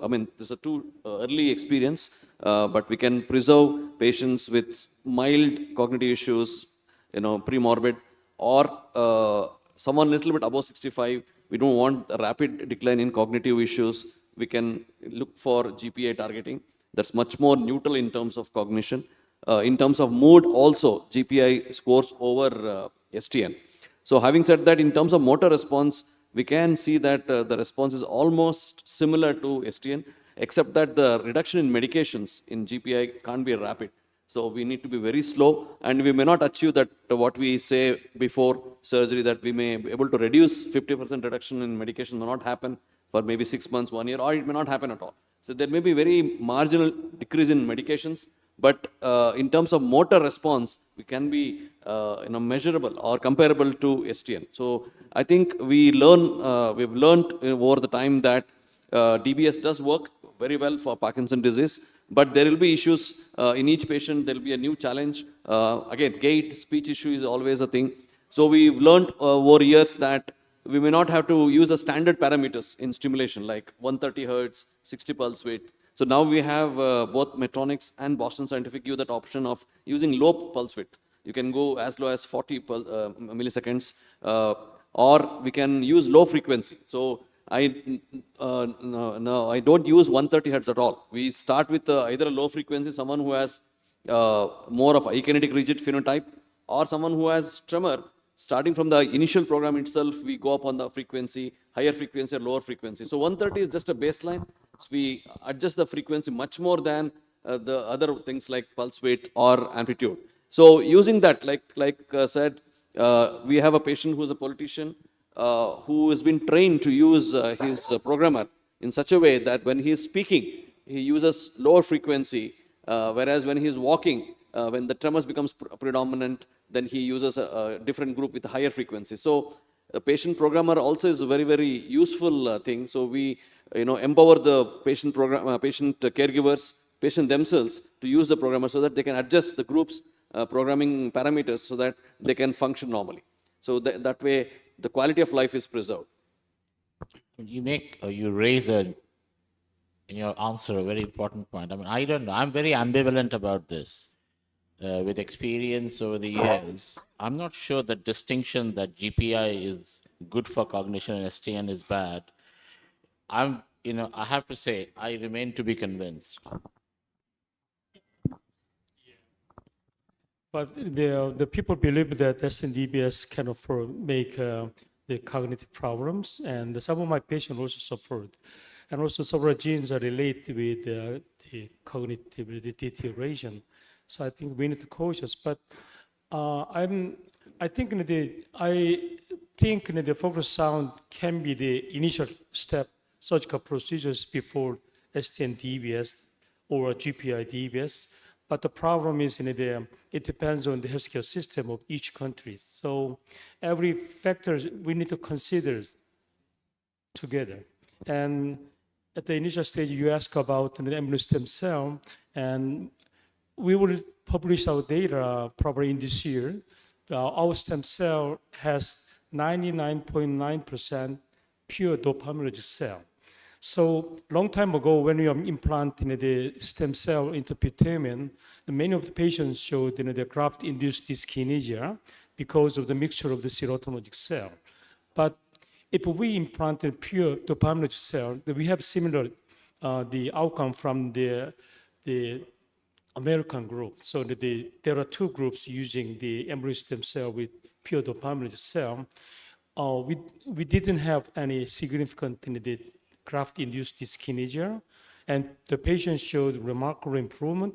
Of course, the Parkinson's disease not only for the dopaminergic cell disease, but if we select the good candidate with motor fluctuations and the typical Parkinson's symptoms, I believe we followed the first patient almost 2 years, showed a remarkable improvement. The patient can play the golf and play tennis, and it's kind of the new changes compared to the previous fetal graft. So we will see the result. Yeah. I think I agree that with Professor Nandia, you raise an important point with this cognition. With any neurosurgical treatment that you are planning, either stem cell, implants, or DBS, or ultrasound, you need to assess the patients very carefully in terms of neuropsychological testing. You need to do a complete neuropsychological testing to see whether there is something in progress that can advance and deteriorate the patient eventually.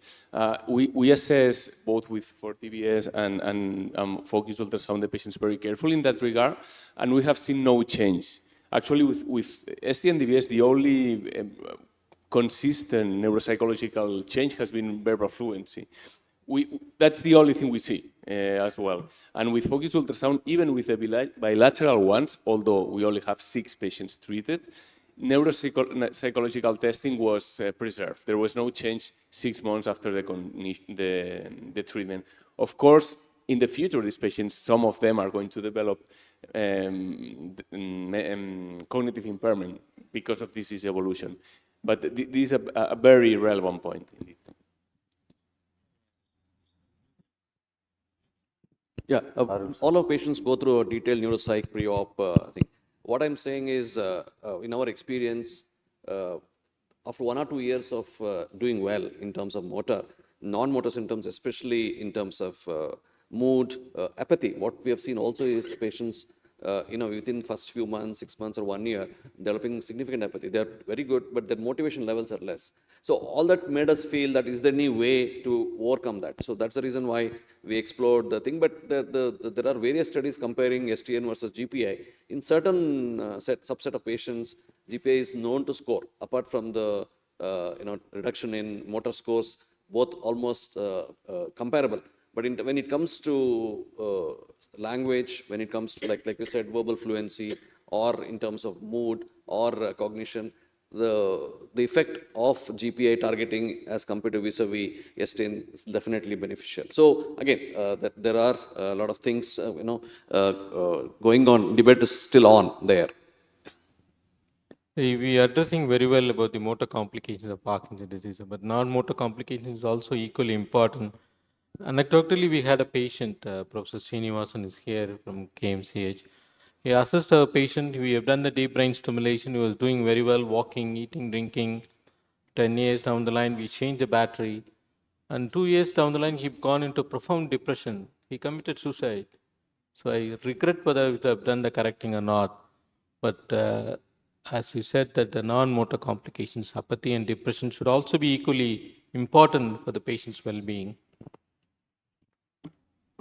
So I have a point on that. So L-DOPA is an euphoriant.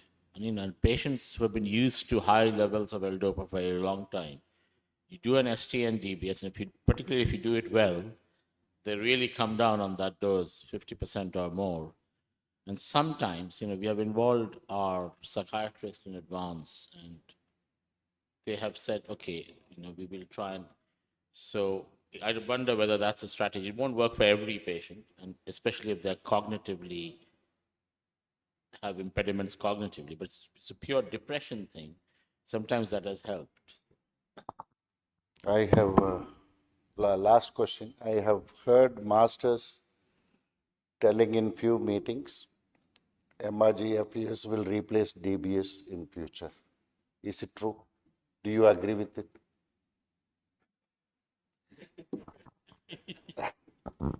So what's the question again? No, I have heard few masters telling that MRgFUS will replace DBS completely in future. Do you agree with that I statement? mean, the answer is very clear. No. I mean, they are two different things. It's like, will tea ever replace coffee? I mean, I think it's as simple as that. So, but I think there is a place for both.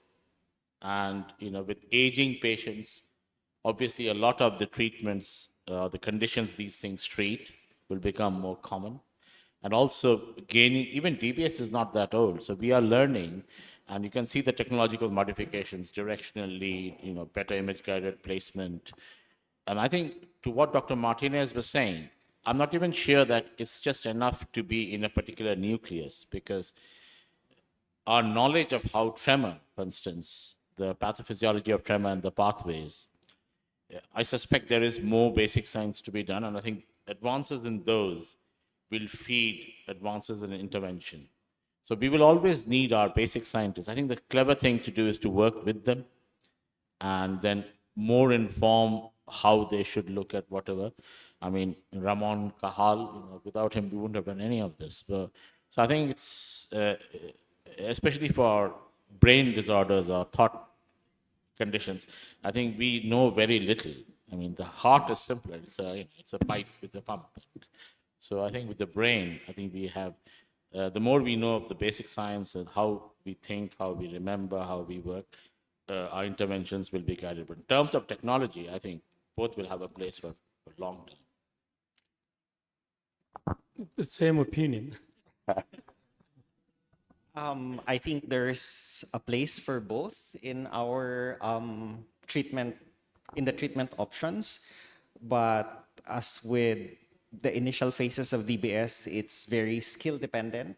So the response and the outcome that we would see among our patients who have undergone, let's say, FUS versus DBS, in a way would really depend on the skill, the targeting, and all of that. But there are patients who would benefit more with DBS, from DBS, and there are patients who are better candidates for the FUS. My answer is also no. And actually, there is a paper by Fasano telling that they have increased the number of DBS since focused ultrasound appeared, because due to the explosion of DBS in the media, they receive far more patients. And some of those patients are referred to DBS. So I think that this, on the contrary, this is helping the field to expand. So as we were discussing, I was looking at which are the type of patients which you can include in a non-patient pool for focal ultrasound in my patient pool.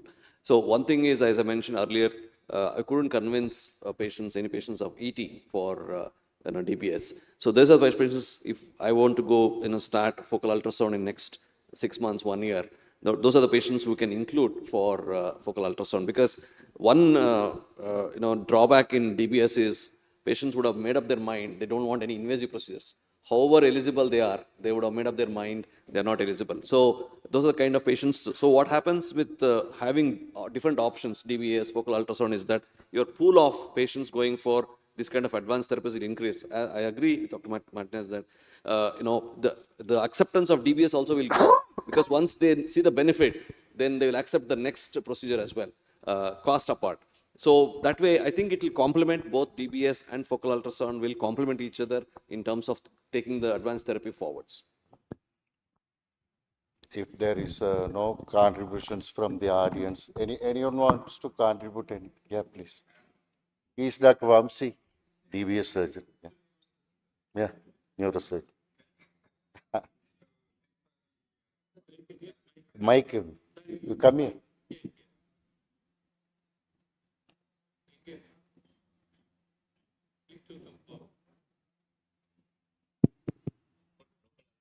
Thank you for giving a overall view of like how things are moving in this field. So my question is like for patients who underwent DBS previously for Parkinson and dystonia as well, we see there are a lot of unresolved issues and we are throwing some new issues at them. So where, I mean, for the patients who have already been treated, what is the role of lesioning again? Like, I mean, are you choosing new targets and lesioning them to, what is the experience of the panel like in this context? Yeah, I think it's a very relevant point where you're practicing. And I think that way lesioning trumps, forgive the use of the word, I mean, overpowers any, in terms of practical on the field applications in our country, lesioning is an amazingly effective, important tool because DBS involves lots of hours of physician time, neurologist time, adjustments. These are all expensive. They all involve traveling to a tertiary center. And then there's a thing of, batteries and this and that. So I think lesioning is by far not dead. And it could be lesioning in any form. Maybe focused ultrasound will take time in penetration. So even RF, I think, is a very effective tool. The real old masters, Ramamurthy. So people can, if you have a decent knowledge of neuroanatomy, you can do a fairly decent thalamotomy, even with just CT-MR fusion. And that's probably many places in India now. But I would say lesioning, and I think one of the other panelists said, it's very respectable and very reasonable to offer a single lesion at one point in the disease and maybe reserve DBS for a future date if necessary. So I think we cannot, as doctors, practice with the luxury of not taking account of resources, patients' ability to pay, what patients want out of the treatment, and the systems we work in. So I think absolutely correct. Lesioning is an extremely well-tested, tried method, and in Indian practice, I think it should be fantastic. As an add-on question, so what are the targets? Like, suppose someone had an STN DBS in Parkinson, and he still has a lot of unresolved issues. Like, so what are the targets that people would generally prefer to lesion? Like, would we go for GPI? Because there are multiple leads placed in multiple targets, like some of the things have been tried. So what are the general targets you would prefer in those cases? So when I run residence courses, I think it's actually rather simple. Functional neurosurgery is the easiest branch in neurosurgery. There are only 3 targets, of which the STN is the obvious target if you're going for DBS, for Parkinson's disease, and you can see it now. You don't need anything fancy. Any decent T2 widget scan, you can see it. And then how you get to it, if you have an MR-compatible frame, you do it on an MR. If you want to do CT-MR fusion, which I do, it's easy enough to do. So I think the STN, the WIM, or that ventrolateral thalamic area, and the GPI. I don't know what the experience of Jinwu is, but pallidotomy actually is harder than you think. The actual posteroventral where the leg cells target, you have to be very close to the optic tract, and you have to get that little bit. It's a big nucleus, but the effective bit for a pallidotomy or even for DBS is a small one. But these are the 3 targets, and a well-trained functional neurosurgeon should be able to address all 3. So I think I'll see what. Yeah, the RF lesioning is quite really useful a long time ago. And I did more than 100 cases of the RF thalamotomy and pallidotomy. But the problem is, once in a while, we got the complication because of the big lesion or unwanted the bleeding. So that's the reason nowadays in Korea, no one is now undergoing RF lesioning, and most of the doctors prefer the focus on the lesioning. I think if we can accept the small percentage of the complication, RF technology is a really good one, but we must keep in mind that RF lesioning can make reasonable but serious complication. No, I mean to ask, yesterday you have shown a case where, in your presentation, you have shown a case where DBS was done and you went for an additional lesioning in some other nuclei. Okay. Are you asking whether Professor Chang did a DBS in another target? Yeah, he went for PTT? Yeah, exactly, PTT.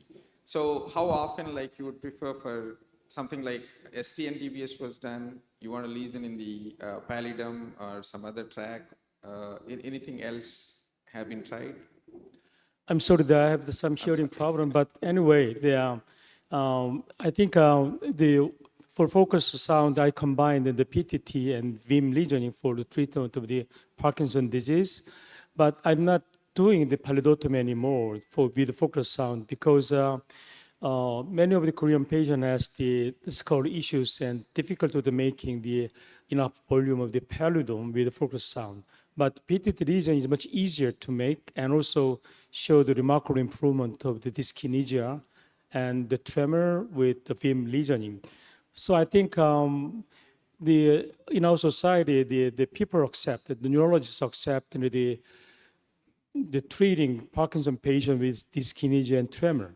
But still, as I mentioned earlier, the neurologists don't accept the treating patient with the bradykinesia or the rigidity. They consider they can treat those patients with the medication and rehabilitation. So I don't know what is the real exact criteria of the treating patient with dyskinesia, bradykinesia and rigidities. That's a good point. I mean, are you concerned about a particular kind of patient? Because if it's Parkinson's, standard Parkinson's, by and large, I think most people would do STN first. If you're worried about cognitive issues, inverted bracket, or things like if they are extremely good responders but have on dyskinesias, you could argue a pallidotomy is a perfectly reasonable option. I'll check with the others. Well, I agree with dyskinesia. The most effective target is pallidotomy. According to our experience with DBS and classical lesioning, is the pallidum. The PTT, it's very promising as well because it has this pallidotomy-like effect. And even in the classic literature, the intraoral thalamic nucleus has shown to increase the threshold of dyskinesia of levodopa-induced dyskinesia. So these are the potential targets that we have to treat dyskinesia. And well, that will depend also on the skull density ratio, considering that pallidotomy is more difficult to create a lesion there. Patient condition in terms of Parkinsonism, maybe if there is also a relevant tremor, I would target first the PTT than the pallidum because it has more striking effect on tremor than the pallidum. So that would depend on the clinical picture of the patient. Thank you. Thanks. Just one, the results of surgery, I think, Doctor, you mentioned this as well. It's very user dependent as well. You have to be careful. A pallidotomy or a PTT lesion in Professor Chang's hands is not the same as you'll get. So you have to be careful of, it's very close to the limbic, mammillothalamic tracts. So I think if you're thinking of wider application in a newer practice, keeping it simple always makes sense. So, do STN lesion. One more question, sir. The following DBS as well as focus ultrasound procedures, is there any follow-up studies done to assess any improvement in non-motor symptoms like cognitive impairment as well as psychiatric symptoms as well as bladder, gait controls, balance, any decrease in fall following these procedures? For both the DBS as well as focus ultrasound procedures, any follow-up studies are available in the literature? So as Dr. Martinez alluded to, all our patients, I'm sure all our patients for DBS, the pre-DBS workup, they go through cognitive battery testing, even for the trials, and they were all followed up. And there's a wealth of literature in DBS about cognitive functions, intellectual functions, and depression scales. Likewise, for the trial for focused ultrasound, they all went through this battery. So I don't think any of these are designed to improve your cognitive functioning. The question is whether they make it worse. So again, it boils down to selection, but there have been issues with DBS, some in the early years with STN, some with either STN or GPI. Similarly, pallidotomy had a lot of issues. But again, we did a series when I was working with Professor Aziz in Oxford, and we published our cases of pallidotomies. Again, if you select properly and do it properly, it is a low frequency problem, but definitely a potential problem. That's our experience. In terms of, I have experience in terms of STN DBS. It does improve non-motor symptoms, be it pain. For example, if you have a dystonic limb with severe pain, with improvement of your off scores, dystonia, the pain comes down. So pain improves. We have seen patients having sleep disturbances that also improve. Constipation sometimes, GI symptoms also improve to a certain extent. Urinary incontinence may not improve as much as what we see. That requires medications and different type of therapies. But at least few of the common non-motor symptoms, pre-morbid, pre-TBS, definitely improves. But with time, that may worsen. So you require to be, keeping a watch and then adequately medicate them. The use of focused ultrasound in the psychiatric conditions like depressions. Yesterday, any site for doing the focused ultrasound for the treating of depressions, psychiatric conditions. I mean, you're aware of the trials, subgenuine singlet and all. I mean, what is very telling about all this is you have the trial, you have the Lancet or any JM paper, but then 5 years, 10 years down the line, you don't have too many more cases done. So I mean, the way I look at it is, I wouldn't offer DBS or lesioning based only on non-motor symptoms. So it's possible for depression. There will be just like Parkinson's, much more. Depression is not a single disease. So I think our problem is our knowledge about depression. So I published several paper regarding the treatment of the OCD and depression with focused sound, and you can see my paper in the PubMed. And by making the lesion in anterior internal capsule, we demonstrate excellent improvement of the depression and OCD. Most recently, I published 10-year follow-up result of the OCD with the lesioning of the anterior internal capsule. About 70% of the patients showed almost really complete recovery after the focused sound treatment. And I certainly believe that the focused sound will change the practice of the psychiatric surgery. And it's very simple and easy to control, and also has a reasonable and significant benefit compared to the DBS, because I also experienced the DBS for depression and obsessive compulsive disorders. Some of them show the improvement, but the problem is device-related complication and battery changes are also the main issues of the patient care. But focused sound is just a single procedures without making any problem. Thank you, sir. We conclude this session now. I thank all of you on the dais and in audience for their contributions to this session. Thank you. Thank you very much.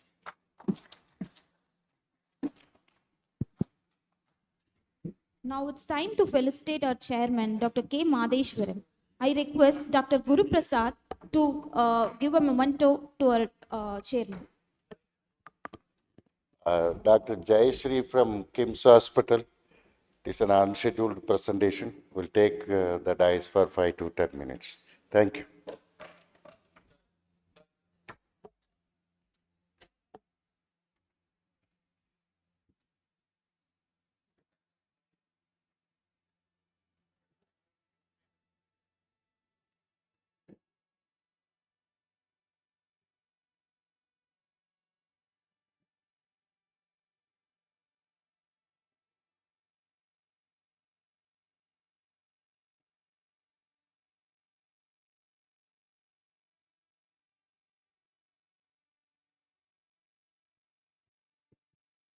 On behalf of everyone here, we want to extend our sincere gratitude to our panelists. Your diverse viewpoints have enriched our understanding on focused ultrasound. Thank you for your time and dedication. Now it's time to take a short tea break.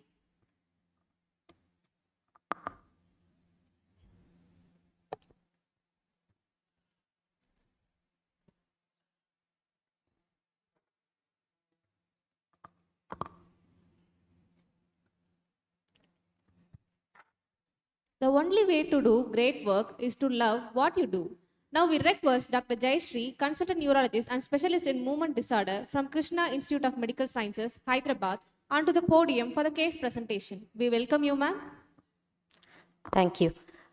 Good morning, everyone. I am Dr. Jayashree, consultant neurologist from KIMS Hospital, Hyderabad. I thank the organizers for giving me this opportunity, especially Chairman Dr. Madheshwaran sir and Dr. Arun Selvan sir, for giving me this opportunity to present our cases. So I am coming from Hyderabad, so KIMS Hospital. We recently started focused ultrasound in December 2024, and we did 5 cases till now. So I am going to present the cases. So the first patient, he's a 26-year-old male. He's a maths teacher. He was having difficulty in pursuing his profession. He was having difficulty in drawing the graphs and teaching students, and he was getting embarrassed in front of students because he was teaching class 11 and 12, and they were making fun of him while he was teaching. So he has a history of tremors in right hand since 9 years, and left hand tremors started since 1 to 2 years. And he had difficulty in writing and difficulty in drinking water or tea from cup, and he used medication, but he discontinued because of side effects. So on examination, there is a high frequency postural and action tremor in both hands, right more than left, and his CRST score was 67, and hemi CRST score of right upper limb was 44.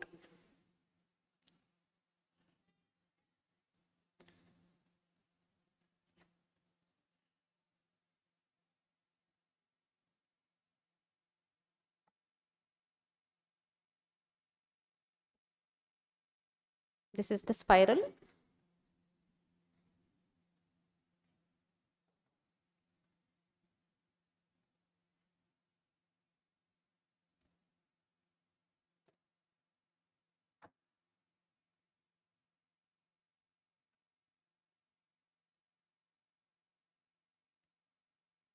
So he was having difficulty in drinking water from the cup.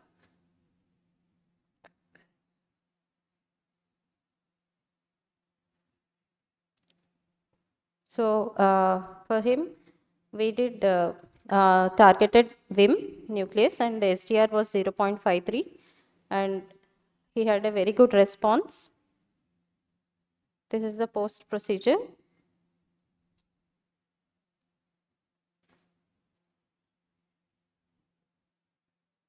He was able to drink water without any difficulty, and the spiral he was able to draw, which was very good.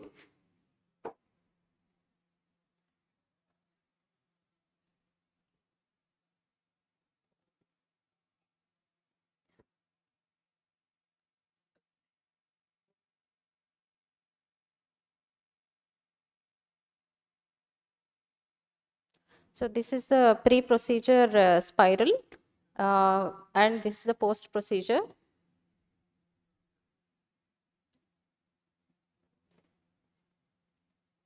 And the post-procedure CRST score was for the right upper limb, it was 0. Second patient, he's a 57-year-old business person. He had a footwear business, and he started having tremor in the right upper limb since 12 years. And there was slowness and stiffness of the right hand since 5 to 6 years. And he also had right leg tremor, started having since 2 years. So he's a Parkinson's, tremor-dominant Parkinson's disease. And his UPDRS off score was 67, and on score was 7. He was on Syndopa levodopa 275 mg thrice daily, pramipexole 3 mg once, and entacapone 200 mg thrice daily.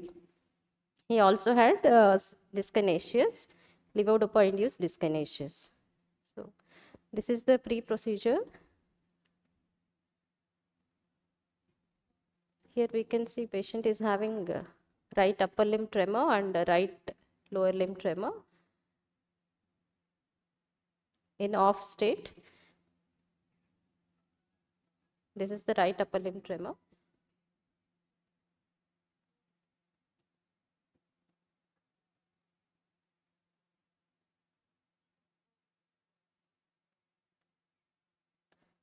So this is the pre-procedure spiral, and we have targeted VIM and PTT for him. The skull SDR was 0.42, and this is the post procedure. There was complete cessation of tremor of the right upper limb and the right lower limb after the treatment.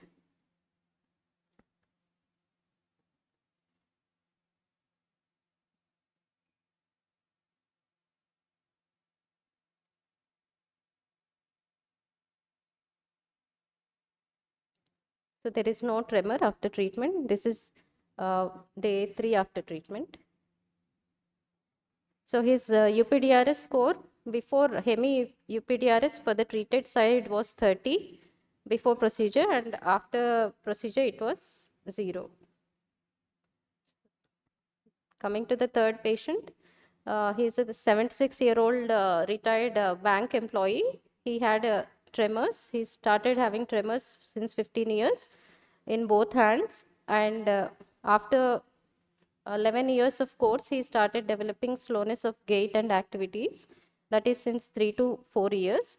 And he had difficulty eating food and drinking water, which has increased remarkably since last 3 to 4 years.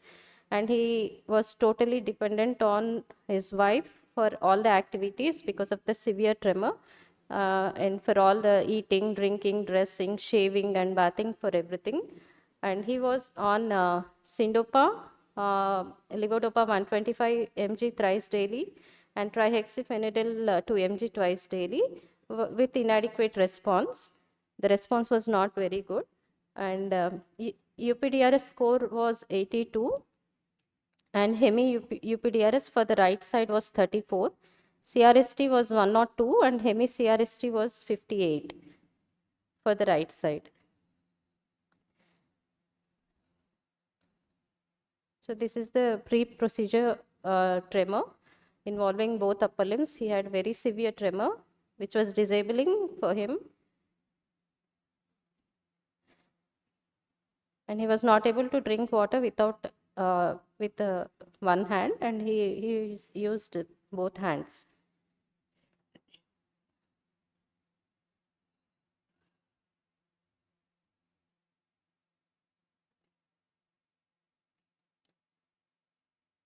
He was not able to use the pen, and he was not able to sign after tremor started since last 15 years. He also had voice tremor and chin tremor. So this we considered as a ET, started as ET and progressed to PD.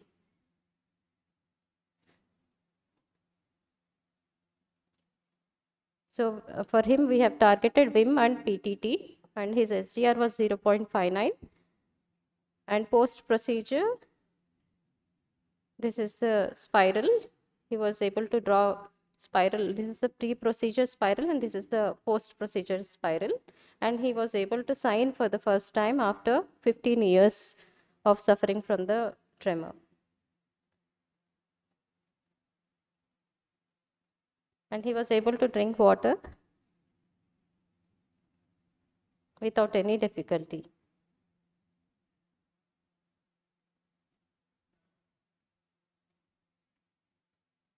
So there was total cessation of tremor on right hand, complete control of tremor. And we can see the left hand tremor here in this video.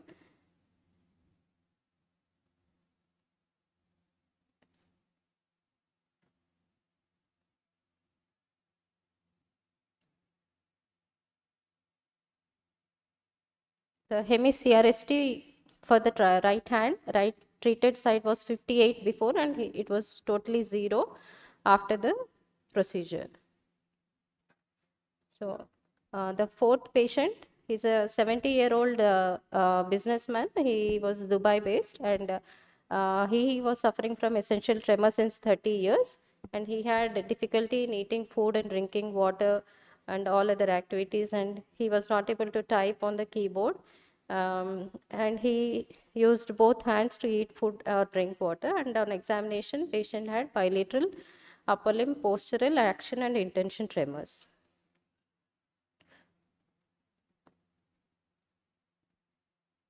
He was not able to drink water with one hand, and he always uses the other hand to support.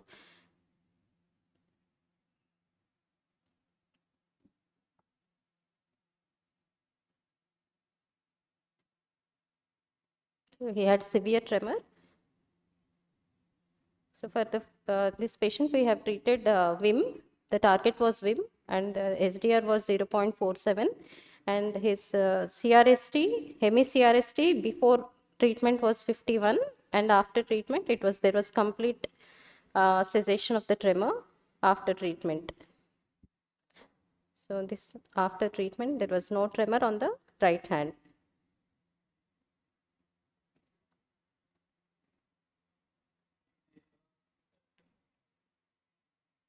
So here we can see the spiral drawn by the patient. This is the before treatment, the spiral.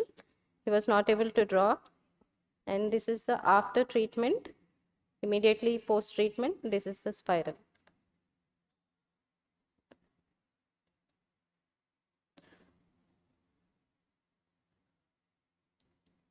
So the fifth patient was a Parkinson's disease, 65-year-old male suffering from tremor dominant PD since 7 years.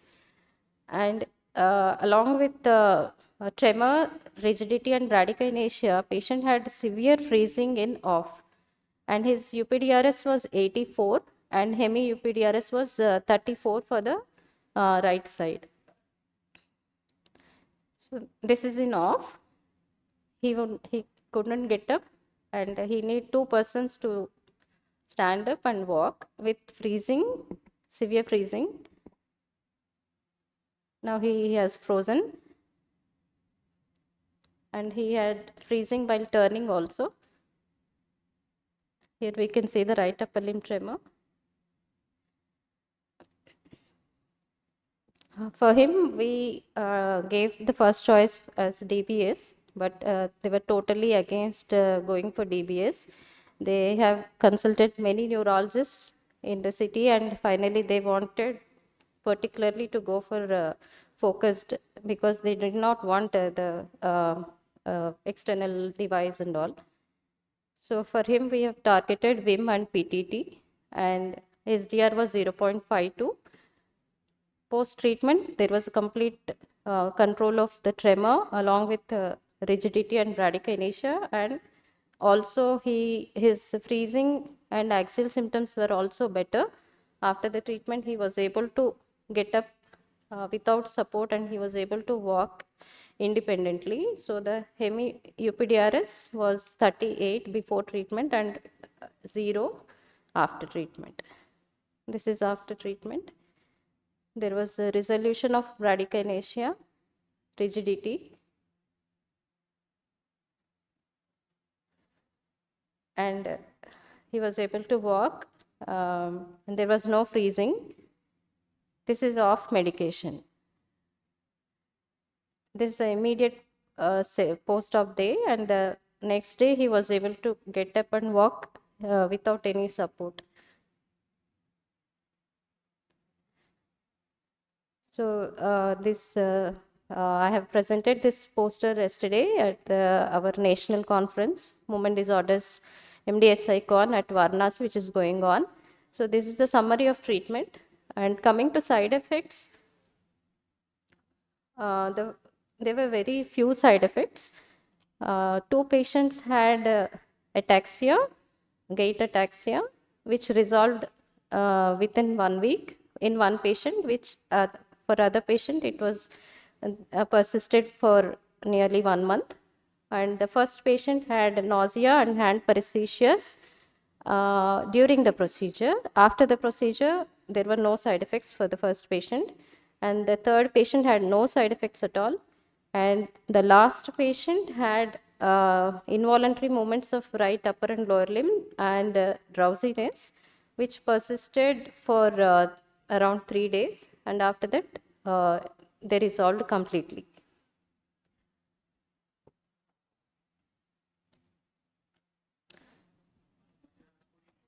So this is a testimonial by the patient. From the essential tremors past 35 years.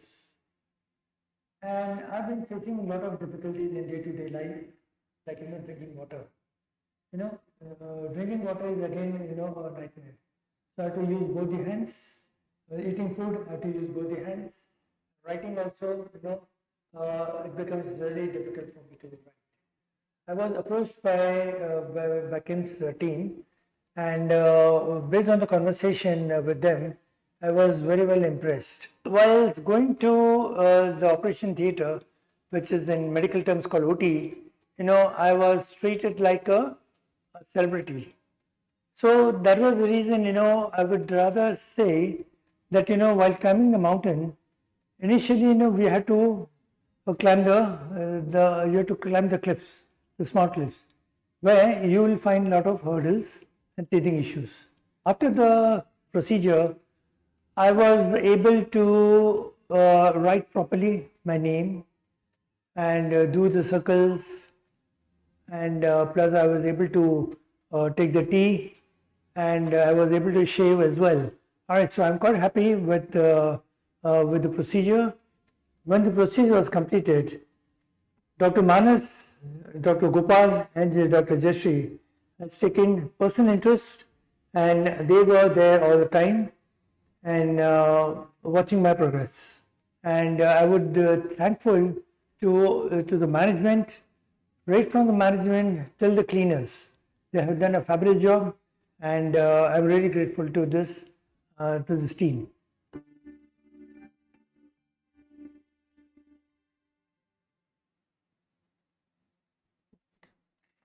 Thank you. Thank you, Dr. Jayashree, for your wonderful case presentation and sharing your experience in the field. Now it's time for Q&A. Hello.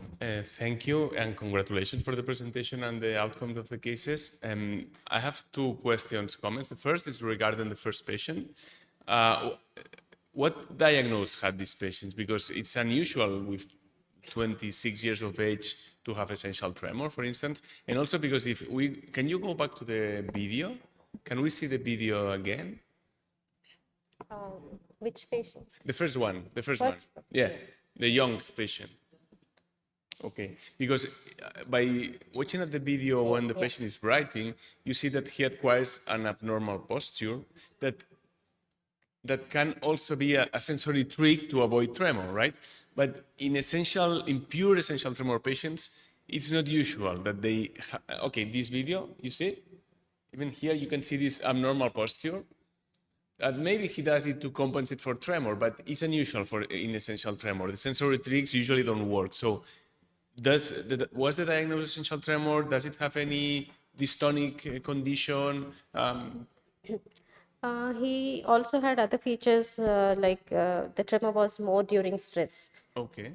So as I said, he's a teacher. He was aspiring to teach more and more students and go into bigger academies. And he was going for interviews for that actually. So when they were asking him to give a demo class, he would, before that he was all right, but when he goes in front of 200 students, this is getting aggravated. So that is one classical feature of essential tremor. And he had family history in father. He has family history of essential tremor. Yes. That's relevant. Okay, thank you. Well, in any case, I was mentioning that because of the target, right? Because as we mentioned yesterday, we have been discussing purely essential tremor, might be targeted on the VIM or CTT projections, while if there is any dystonic feature, you can consider also more anterior ventroral thalamotomy. And the second patient, and if you can show the video of the second patient, I have a comment and a very quick question. No, the next. Okay, can you run the video, please? This is, I mean, you have shown, I did not do that yesterday, but you have shown a typical patient who's a candidate for a subthalamotomy. These are the kind of patients that we treat with a subthalamotomy. Very asymmetrical, and despite having relatively or therapeutic doses of medication, they are not well controlled on the most affected side. With the other side, well, in the off medication state, quite well controlled. So, were you able to reduce medication in this patient after treatment? Sorry. Were you able to reduce the amount of levodopa because he was taking high doses of levodopa? We could reduce it to half the dose which we were giving. But he had dyskinesias also on the right side, on. So when they have dyskinesias, subthalamotomy or WIM plus PTT, which is preferable. Yeah, it might be. I mean, I agree. You mentioned before that he had dyskinesias, but even with mild dyskinesias, you could treat this patient with a subthalamotomy because afterwards you were able to reduce very much medication. Okay. If there's this combination of Parkinsonism and dyskinesias, it is true that the PTT might be a better target, but you can also treat, I mean, I was just trying to show what is a typical phenotype of a patient for a subthalamotomy, and this is a typical phenotype of medication. One more thing he had was the left leg dystonia. He was having left leg dystonia, which was like he will extend. Okay, that's relevant because that makes it bilateral, right? Yeah. But it's not showing the video. But the tremor is only on the right. Yeah. Okay. So, thank you. Thank you.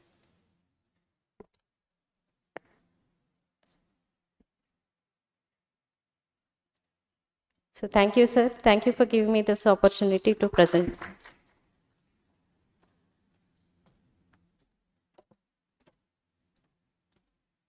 Thank you, ma'am. Tea will be served in the adjacent hall. Please enjoy your tea and refreshment. Parallelly, we'll continue the session.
Live stream.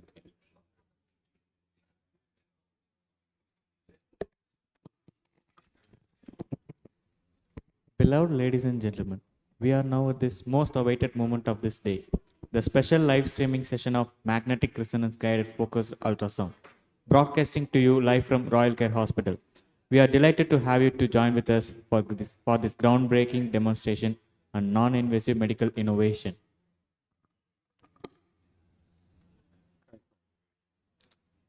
Sir, Good morning, can you everyone. hear me? We are going to start the live streaming. The Sir, patient can you is hear ready. Sir, Vijayan sir, can you able to hear me? Yes, sir, I can hear you. Can you hear me? Yes, sir, I can hear you. Sir, yesterday we showed a patient with bradykinesia and severe rigidity and very minimal tremors. Today we are showing a patient with severe tremor-dominant Parkinson's disease, and he was done on the left half of the brain, that is the right side, for the right side symptoms last year, April, and now he has come for the second side. We're going to show a sequential bilateral treatment today, sequential bilateral treatment. And this patient, please show the video of the patient. Okay, can video I? of the patient. Sir, 1 minute, 1 minute. Let me explain to the audience. So previously, this patient had undergone left stereotactic thalamotomy for the right hand tremor, rigidity, and bradykinesia. Yes, sir. Now it's almost a year now. Yes, sir. We are going to do on the left hand, left leg tremor, Yeah. and rigidity. We can appreciate from the video. Please go ahead, sir. Yeah. The video, sir, you can see the video. He's almost 24 hours off the medication. Two facts we need to appreciate here: a severe tremor on the left side, and then you can see the right hand is almost normal. Right hand and right leg is almost normal. Next video, play button. Right hand and right leg is almost normal. You can see the severe tremor on the left side. So the thalamotomy done last time has worked extremely well for him. We targeted the PTT as well as the Vim Vivo complex last time, and it has extremely worked well, extremely for him. So you can see that there is almost no tremor in the right hand, 24 hours off medication, but marked tremors in the left hand and left leg. Now the left hand and left leg tremors subside with syndopa, but last only for 2.5 hours, not more than that. So he's back on very high doses of syndopa. Yes. And on the screen, sir, can you see the previous video, previous MRI? No, we can't see that. The If I previous remember MRI? correctly, this patient is a priest. He works in a famous temple in Kolhapur. Yes, We sir. cannot be able to do the right hand and Yes, sir. Aarti, so that was a very difficulty for him. Yeah, That's yes, why sir, he yes, came sir. to us. Yes, Okay. sir. Can you see the MRI, Yes, previous sir. MRI? We can see that, but not clearly focusing. Now, can you see that, sir? That was the lesion done last time. The medial PTT, lateral PTT, and the Vim Vivo complex. Yeah, we could see nicely the central coagulative necrosis, Yes, sir. the VOPA complexes, and VAM also. And the Vim was the ACPC was 25.2, and it was about 8.2 millimeters anterior to the roughly 8.1 millimeter anterior to the PC, and roughly about 14 millimeter lateral to the midline. That was the location of the Vim Vivo last time. You can see also the PTT lesion being which was done there. So lesion has been very effective for the past 1 year. No tremors in the right upper limb and lower limb. Now he's come for the for treatment of the left side. We've already done the scanning today, and we are just we finished the registration also, Very and good. we'll be entering the targets now, and we'll straight away go. What are you checking? You're checking for? Yeah. So Enter they've the done targets. already the MRI Enter the targets, co-registration. enter. And where is the target? Show And it then to they the made the targets. there.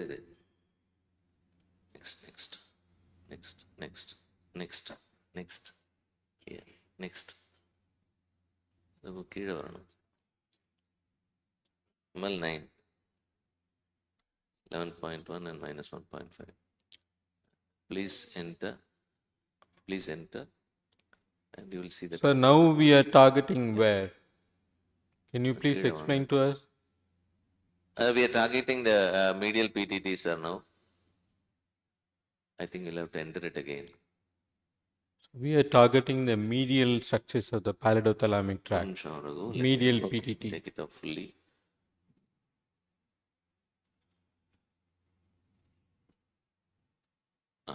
Yes. The medial PTT target 9 millimeter lateral, 11.1 millimeter anterior, and minus 1.5 from the ACPC. Enter. I think we'll have to go one more down.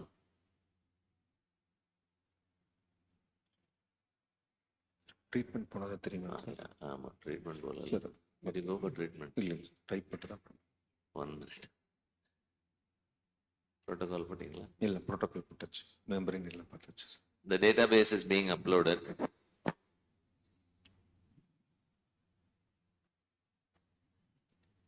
Sir, treatment முன்னாடி டிஸ்கிரிப்டன்சி adjust பண்ணுறீங்க sir. What was the SDR for this patient, sir?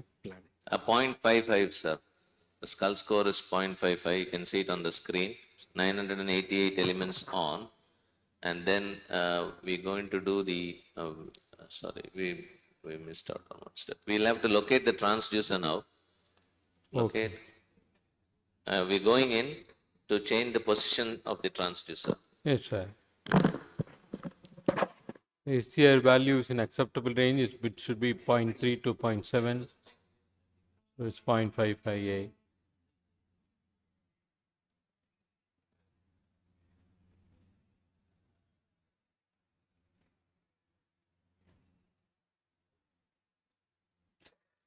This is a repeated. MRgFUS is a novel technique. It's non-invasive. We send the focused ultrasound waves. And as we discussed yesterday, there are 4 phases. Align phase, verify phase, treat low and the treat high.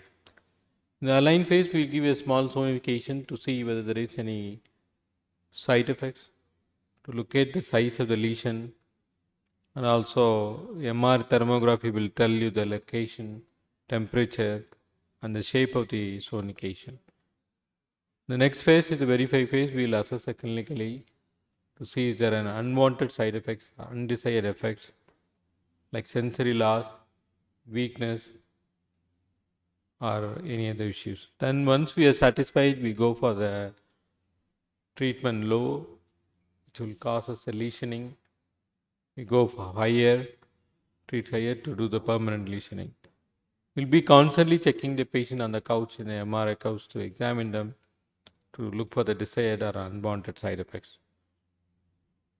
This is the MRI thermography. It looks like. This is joules. Energy has been delivered, ultrasound sonication. You can see that clear coagulative necrosis lesion has been developed.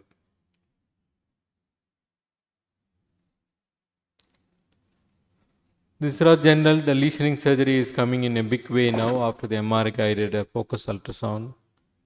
The trend of DBS is going down now. But there are a role for some patients to do the DBS. We discussed all these things yesterday. The biggest advantage of the MRgFUS is millimeter precision. So things cannot go wrong here because carefully controlled manner. We are going in a incremental energy delivery so that absolutely no issues. No major complication because we don't use anesthesia. We done under the local anesthesia. The patient be aware and awake. No major complication. Out of 141 patients, we did not come across a single complication so far. Real-time monitoring is another important thing. We can monitor the patient on the table. We can adjust the lesion. Okay, fine. We Sir, are hello. ready, sir. Are you ready? Hello. Yeah. Sir, we have some discrepancy again, so we're going to go and again adjust the transducer to the target. Basically, as we told yesterday, we are adjusting the center of the target to the center of the transducer, so that all the ultrasound beams focus equally with an almost equal incident angle. So that it's easier to create a lesion and easier to deliver enough thermal energy at that point, particularly if we locate the target to the center of the transducer. As you can see on the screen, there is a small discrepancy in the anteroposterior. It's 2.1 millimeter. So Raghu has gone inside to adjust the transducer. It is quite So crucial once that the the transducer is transducer. readjusted, we'll have to again do a scan to locate. So we're doing the scan again. I'm again locating the transducer to target. How much has come now? Yeah, it's coming now, sir. It's coming now. Right. Put it.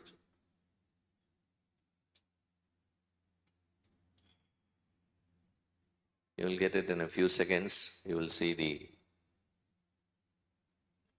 Now, this is the subthalamic body marked on the thermal image. This is the mammillothalamic tract, and this is the internal capsule. This is the right half of the brain, and we are going to treat his left-sided symptoms.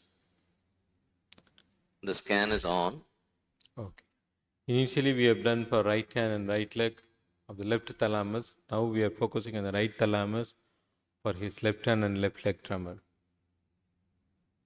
Yeah, we've got the almost to the center. Left, right is 0.1, anteroposterior is 0.3, and inferior superior is 0.9. So less than 1 second, and we can see that the targets are almost perfectly aligned to the previous one. That is the STN.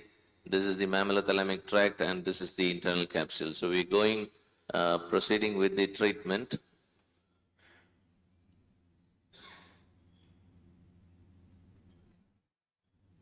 The database is getting updated.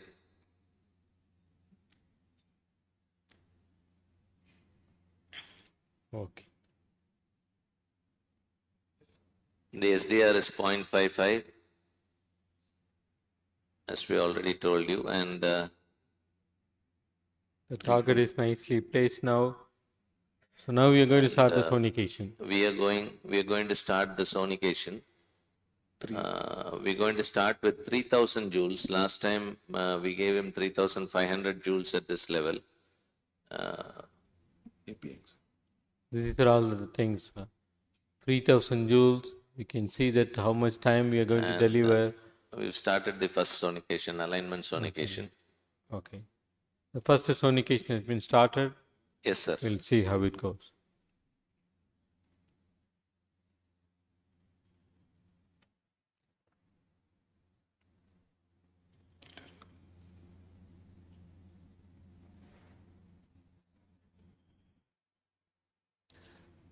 These are the movement detection fiducials which were marked previously. And if there is any movement, it will help us to see. And you can see the movement detection images have been updated again. So there is hardly more than a millimeter, less than, hardly any movement at all. Because thalamus is very condensed with a significant many number of nucleus, we don't want even a few millimeter error. Yes, That's sir. why we're making sure that there are no movements happens during the procedure. The sonication is started. You will soon see the acoustic spectrum and the graph on the screen.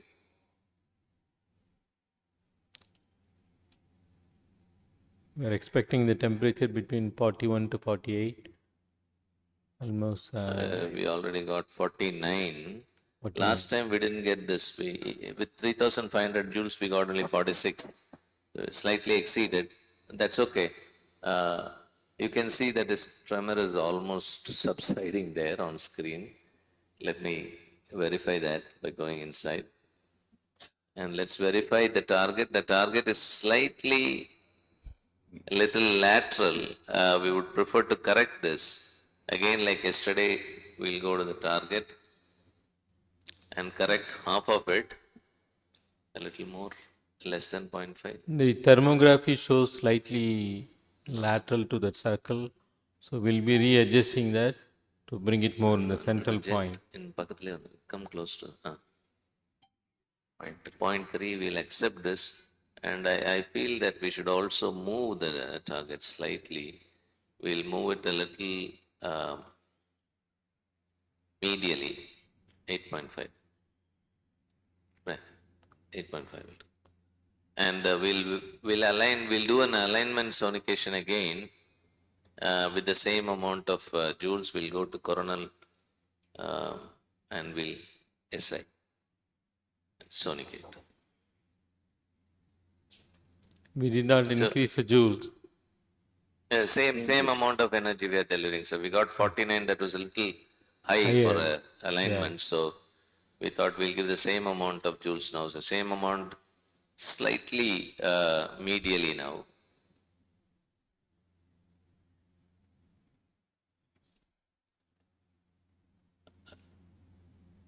The tremor of Parkinson's is slightly different from essential tremor in the sense that the targets for Parkinson's, pallido-thalamic tract seems to be almost the single most important target for Parkinson's disease, for rigidity, bradykinesia, and tremors. But if the tremors persist, then we go ahead and do the Wim Vivo lesioning also.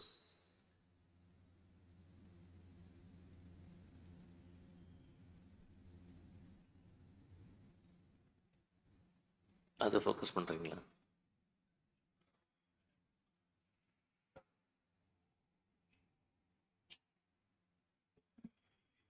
Sonication is started. Second sonication is coming on.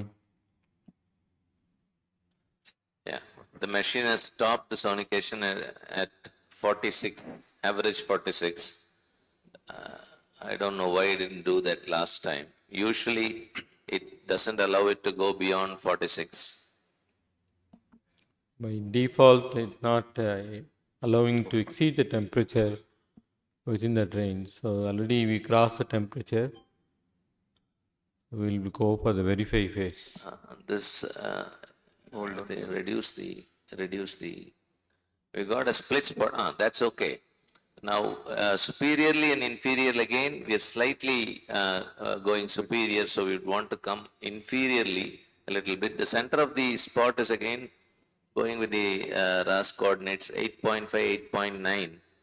Yeah, we can move it a little medially, we can correct here. And we can also correct superior, inferior by changing the coordinates here. We'll accept that. We'll continue. And we'll open the spot coordinates and come down. Yeah. We're coming down a little more inferiorly, sir, to minus 2.5. Closing. You can see the target is going inferior. Right? Yeah. Since we have corrected inferior now, we'll again verify in the sagittal. We'll go to the verification. Already we've attained that temperature, AB. And now we'll sonicate again. We'll go to, I think, 4,500 joules, or even 5,000 joules. 5,000. We can keep the duration less. Increase so that we'll get a better spot. Reduce, increase, reduce. Yeah, 5,000 joules, and so that sonicate. So we have increased the energy to the 5,000, and current has also been increased. Expecting 56, isn't it? We've kept the duration less, and we've slightly increased the power so that we want a more focused point here.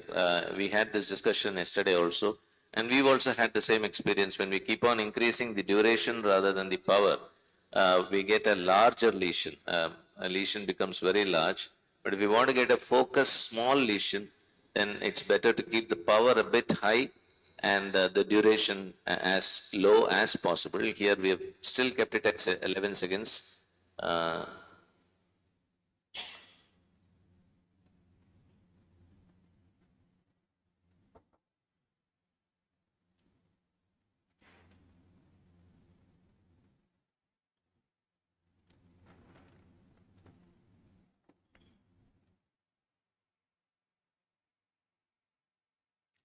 This is the third sonication.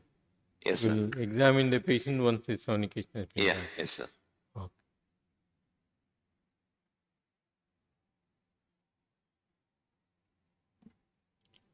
Sonication started now.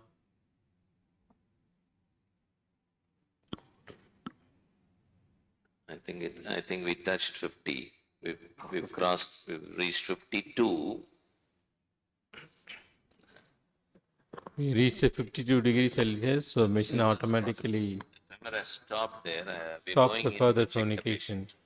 We're going to check the patient. This is an inbuilt safety mechanism. We cannot go beyond stipulated temperature what the machine subscribes. Nice. Superior. Yes. 1.4, yeah.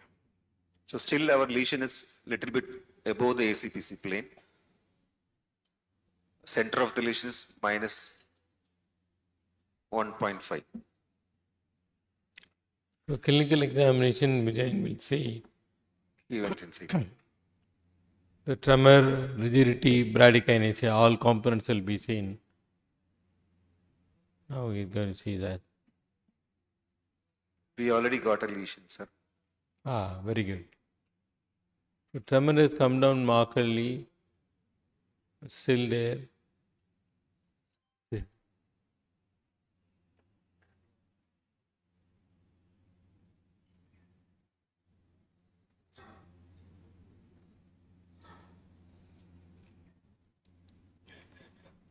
The stiffness is also reduced. He is doing finger cross coordination.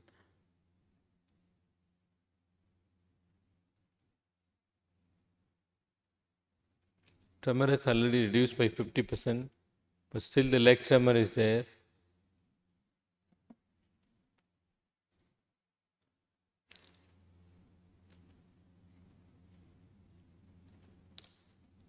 Leg tremor is not yet reduced. We'll wait.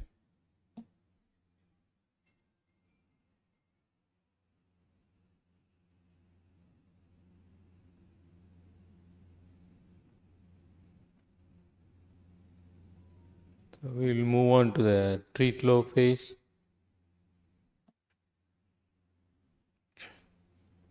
Okay, sir. Treat low.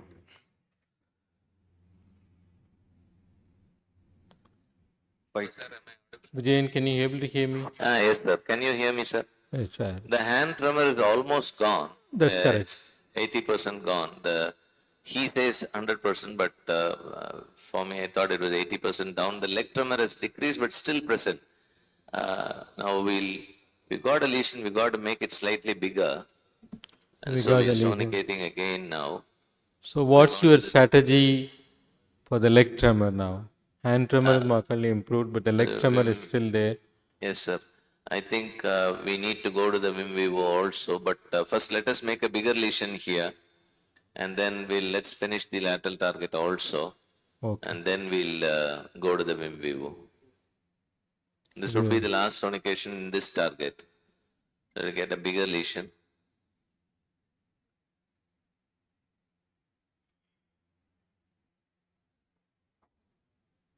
Hand tremor is almost gone. There is no rigidity at all. No rigidity, no bradykinesia. He's able to do things very well. So, as we discussed, the tremor of Parkinson is different from the tremor of essential. tremor. That's true. So, essential tremor is always Vim and maybe posterior subthalamic area. Yes, nowadays, in case of drug-resistant tremor, we do Vim and PSA together, as Professor Nandi had showed today morning. Of course, we are following his coordinates only from his published paper only. That's true. We are doing a double lesioning. Yeah, yes, sir. Even in Double essential lesioning. tremor. We are doing dual lesioning for all cases now. For Parkinson's, we do lesioning of PTT, Vim Vivo. For essential tremor, we do Vim Vivo.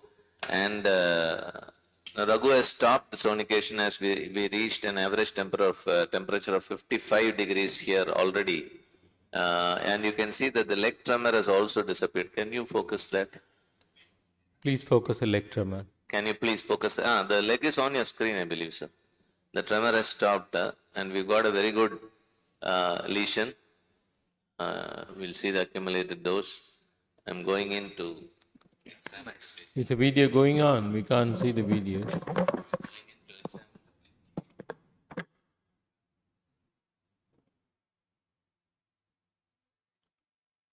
A nice coagulative necrosis lesion has already happened. And the leg tremor is markedly reduced now. You can able to do the supination, pronation. Bradykinesia improved. Leg tremor has almost disappeared now. Some slight dystonic component is there. Ankle rigidity has come down. Raghu is testing for the sensory loss. No sensory loss, the patient says.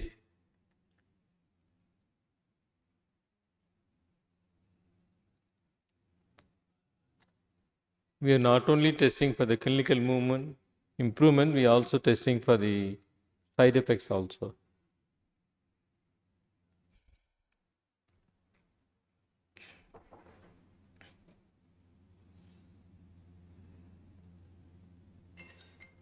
Heel knee coordination is much better.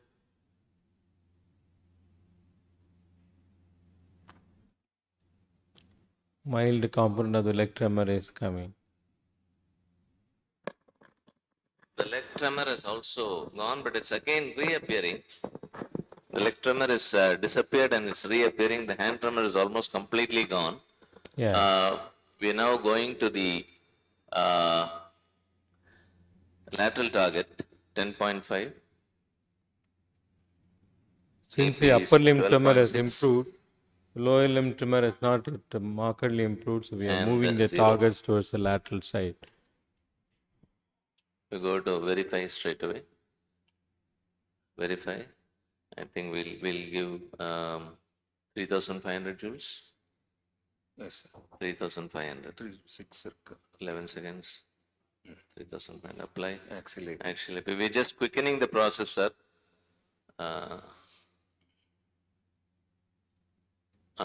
That's the lateral target now.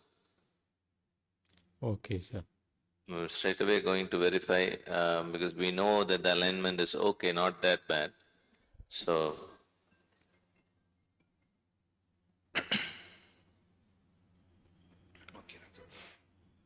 it's already showing an estimated temperature of 47 degrees Celsius and a limit of 51. That's correct.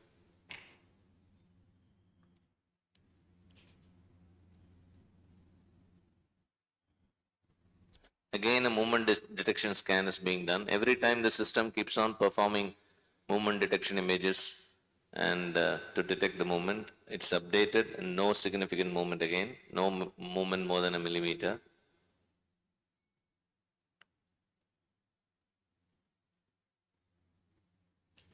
We've got a very good response with this target, the first target itself. The tremor has significantly subsided, almost no tremor in the hand and a little bit of tremor in the leg.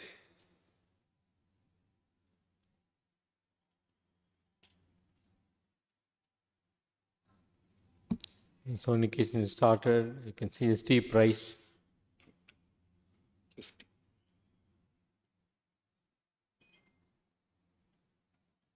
We showed 50 here. I think we should have got at least a 17 CEM on thermal image. I can't see very well. How much temperature we have reached, Jay? 50, sir. 50. 50 we average 50. Right. Slightly shooting again laterally. I think we'll correct this. We'll bring the. We'll correct here. Just continue. It moved slightly laterally. Yeah, so we'll correct again, we'll come to 9.5. Yeah, we're making minor adjustment. At The the target, close. we'll see. We'll go to treat low. Go to treat low. We had 357. Go to 600. 600. Yeah. Since we have corrected the RL essay, we'll again measure the RL also. We won't be much off target, I believe.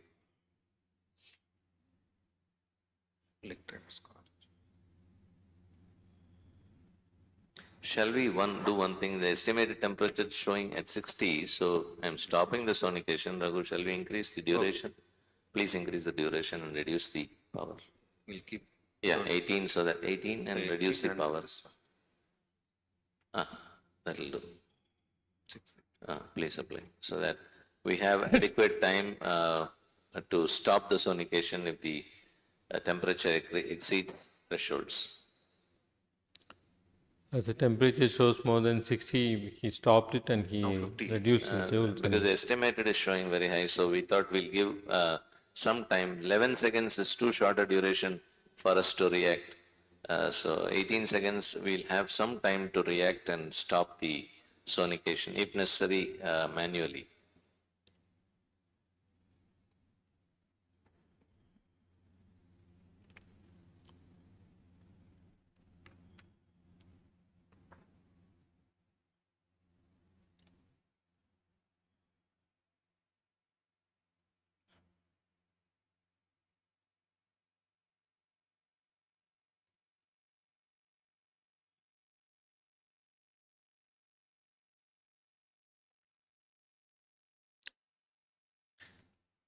Regarding the non-motor symptoms that was discussed, I heard Guru talking about non-motor symptoms. We had one patient, sir, you remember, that he said that his sense of taste has come back after the sonication.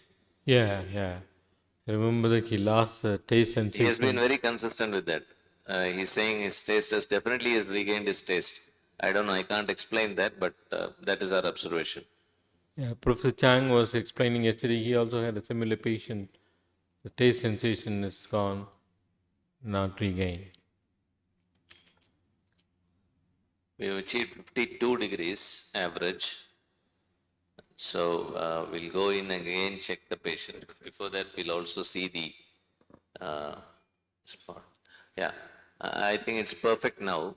The right-left orientation is perfect. I think we've accumulated those also. And continue. Yeah. I think we've got a perfect medial and lateral. I think we'll sonicate again at this level to achieve one more temperature. We have a cooling time of 2 minutes. We got a small lesion also there. Yes, sir. We got a cooling time of 2 minutes, so going to check the patient again. Right. We'll again test the clinical response. This time we are looking mainly the leg tremor has improved. There is any rigidity. Upper limb showed a moderate improvement. We'll see the leg.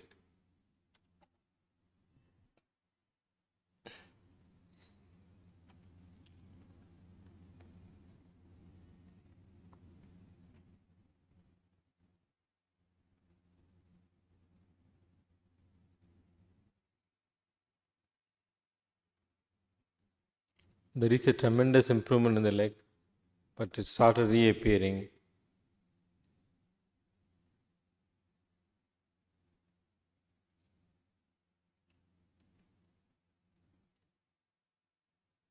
We still is not satisfactory for the leg tremor. We'll readjust.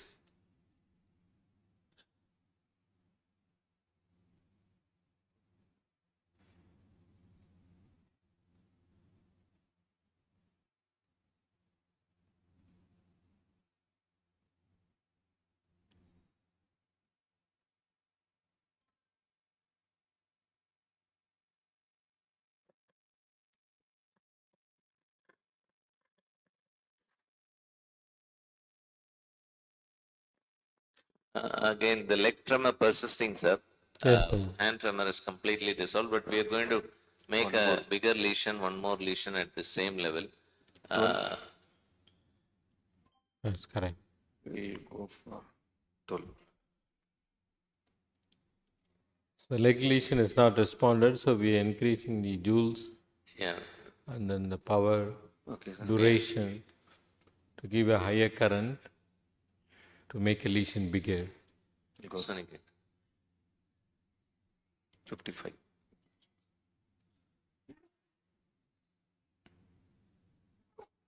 Sir, meanwhile, can you ask the experts there, sir?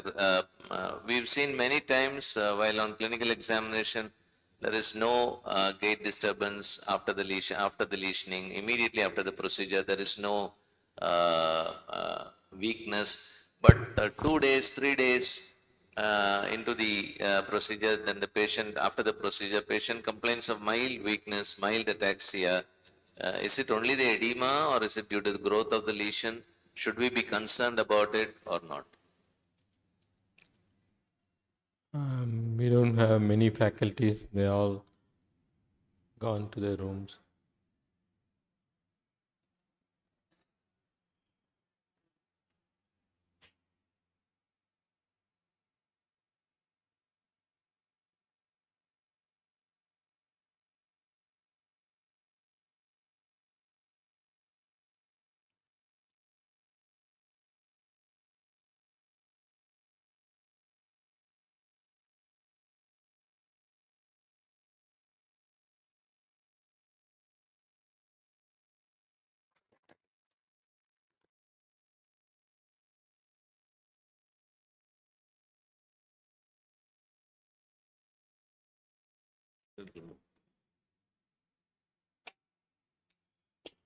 So we We reached stopped it 50. at 56. Yeah.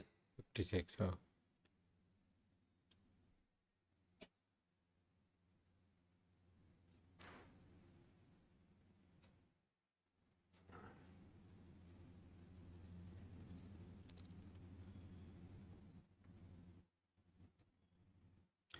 I think we've got a good enough lesion there. Continue. Yeah, we've got a nice lesion there. You can see the medial and the lateral targets. We've got a very nice lesion there. The tremor has subsided, but I feel that if we don't do the Vim Vivo, we'll be again, there will be definitely a relapse. So we're going to go for the planning and do the Vim Vivo. So we're going to enter the, gone to the planning stage, enter the targets for, this is what we've chosen, sir, slightly anterior target, RC1, Royal Care 1, which we call. 14 millimeter lateral, 8.2 millimeter anterior to the PC, and 3 millimeter superior to the ACPC plane. Just correction. You can read the numbers from here. Can you see the numbers, sir? No, no, 14, I'm showing 14 that. millimeter lateral, 8.2 millimeter anterior to the posterior commissure, and 3 millimeter superior to the posterior commissure. Now again, we'll have to go and adjust the transducer mechanically.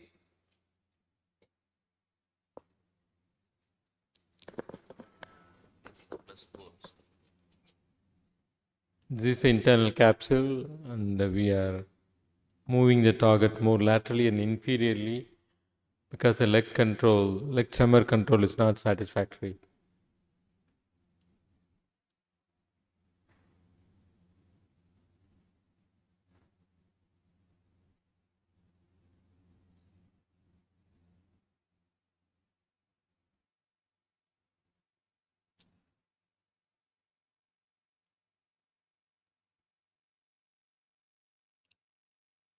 Although the leg tremor has come down, but it's not completely gone.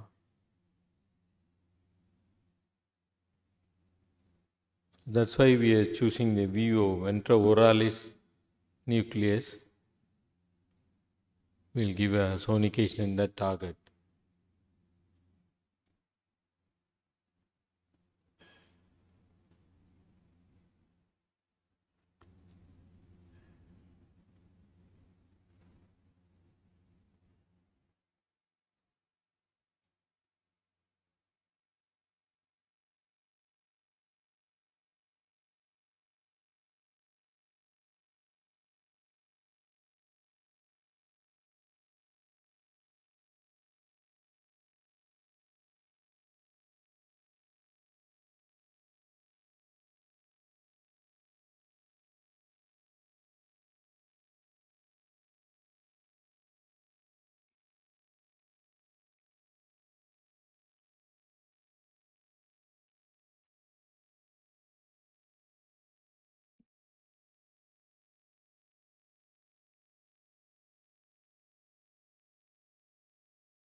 Sir, he says that the hand is almost all right, 100%. You can still see the leg tremor. That's correct. We could see the Yeah. striatal toe also. The toe Yeah, is striatal toe also is. dorsiflexed. Yeah. So we're going to do the Vim Vivo complex. We've chosen the Royal Care Target 1. Yeah. And we're going to start the sonication. Right. We are relocating the transducer now. We feel that So the- could be a dystonic component also to the left leg tremor. Yes, sir. That's why we are choosing the Vivo nucleus. Is that correct, Vijay? Yes, sir. Yes, sir. We're choosing. That's the reason why we've gone a little bit anterior.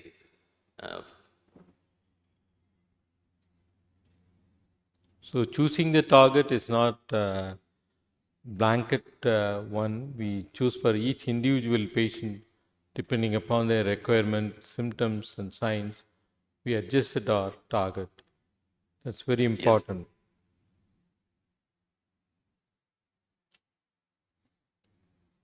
You go into the alignment phase again. I think we'll give a slightly higher temperature because we are focusing a little more laterally. 4000, yes, 400.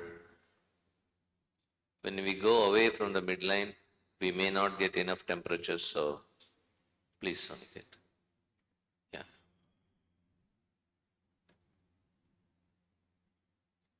You can see the previous lesion has grown well dorsally. Yeah, we could appreciate Also. that. Yeah.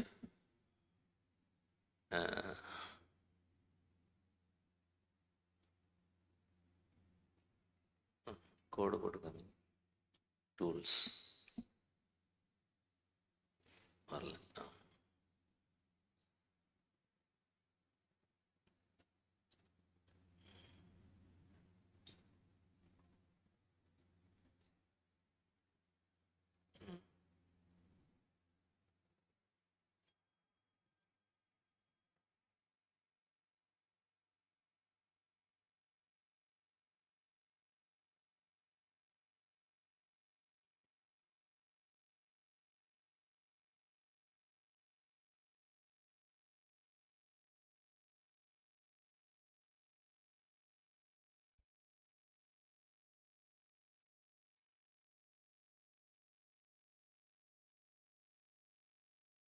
That's the first sonication on now.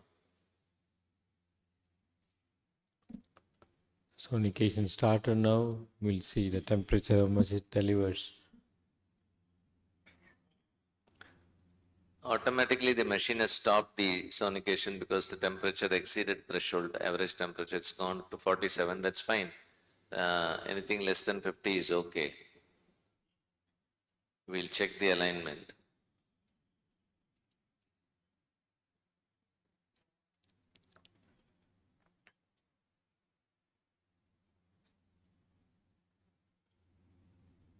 Yeah, I think we bank on the target, sir. A little bit of lateral, that's fine because we are far away from the internal capsule still. So we are continuing, going to the verification stage, and I think we'll increase it to 6000 joules. 8 also, fine. It will automatically stop at 51 anyway.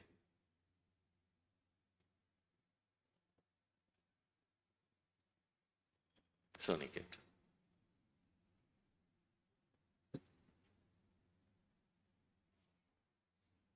Jane, is it a 7th sonication or what the number? Yes, sir. Treated sonications are 8. 8 overs. 8. So on average, we will be giving around 10 to 12 sonications. Yes, sir. Yes.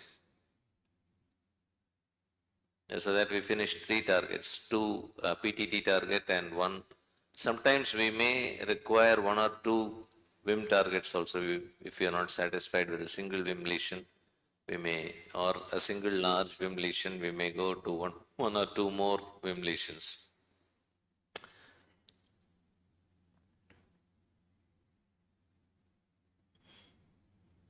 To save time, we've increased the energy. Since we are fairly well above the ACPC plane, yeah, you can go up to 2 to 4 millimeter above the ACPC. The whole area is a Vim volume. So since we are safely above the ACPC plane, we have increased the energies. Machine should cut it down at 51. Yeah, it has stopped it automatically, but it has gone up to 53 because usually you have a time extension of 3 seconds and maybe the temperature increases suddenly, which the thermography is not able to adjust that fast. So it's allowed up to 53. We should have made a lesion there. Superiorly, inferiorly, again, we don't have much discrepancy. We are still fairly superior to the ACPC plane. The center of the lesion you can see is 4 millimeter above the ACPC plane. The below extent of the lesion, even a little more, is still 2.2 millimeter above. So maybe we can correct this slightly inferiorly and give one more last sonication and stop. Now we can apply the tools and see how far. Overlay, you got the tools. Line. So you can, yeah. Down, come down. No, above, go above. Touch the center. And then go, go down. Go down, one inch down. No, extend. Arrow. Keep it, keep it there. No, you switch it off again. Touch. Check. Check. 6.8 millimeter away from the other lesion. So usually it's around 4.5 to 6.5 millimeter away. The Vim Vivo from the PTT, which has grown dorsally into the thalamus, the H field of Forel. We're going to check him again clinically. Okay. The clinical examination again happens. We'll see.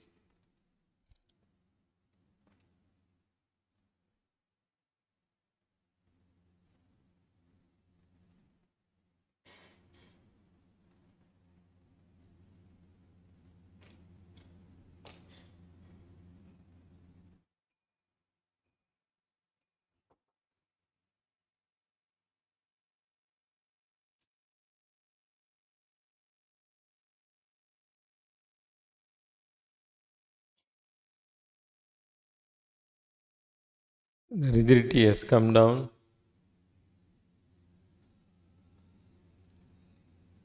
But you could see the striatal toe still persistent. The tremor has almost gone. Only mild dystonic component.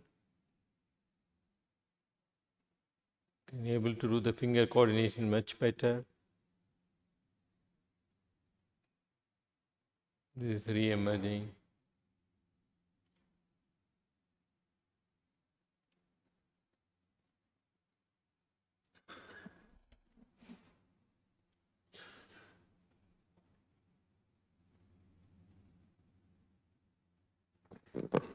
சரிங்க sir.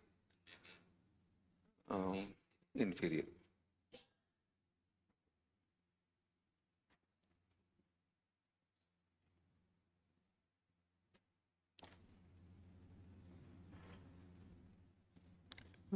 Vijayan, you are on.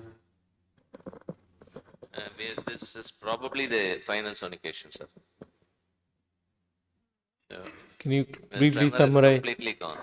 Can you briefly summarize the clinical response? We did not see any tremor. No tremor at all. So no tremor, no spinning, head spinning, no eyes are normal, no nystagmus, and his coordination is also perfect. Okay. The leg is not completely gone. Completely gone. So that's the importance of dual lesioning. So we need to always include the Vim Vivo also in the lesioning. So that's the importance of dual lesioning. For Parkinson's disease, always PTT plus Vim Vivo. For drug-resistant tremors, it's always Vim plus posterior subthalamic area. And for essential tremor, again, it is Vim plus posterior subthalamic area. And in dystonias, cervical dystonia especially, we've done 2 patients.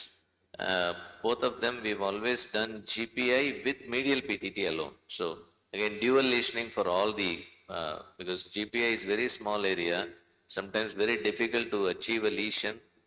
Sometimes you may not see it on thermography also. So that's the reason we always include the medial PTT also.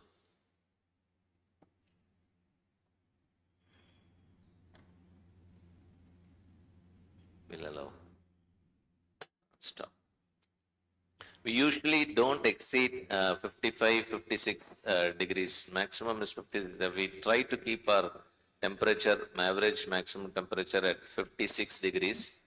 The reason being we've been achieving very good lesions at this temperature itself.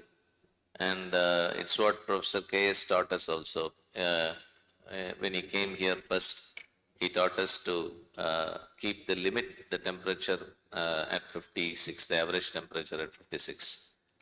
This was from his experience in doing thalamotomies at the Madras Institute of Neurology. Professor V. Balakrishnan was a pioneer neurosurgeon who did it, and Professor K.S. was assisting him, and they used brain thermometers during that period. This is 40 years back, I believe. 40, 30 years back, sir. Isn't it, sir? Yeah. Sir? Yeah. Sir? Sir, are you there? Yeah, I can hear you.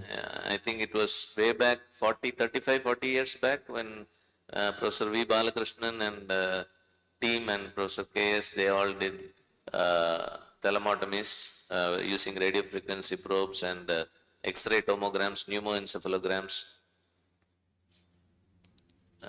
and they used brain thermometer to measure the temperature. And so KS told us that we should not cross 56 degrees. 56, yeah. So that's why he we repeatedly tells, don't cross 56. That's our personal experience also. Many of the Yes, patients we did not cross 56, except 1 or 2 patients we reached up to 60. I think we are done with the lesioning, sir.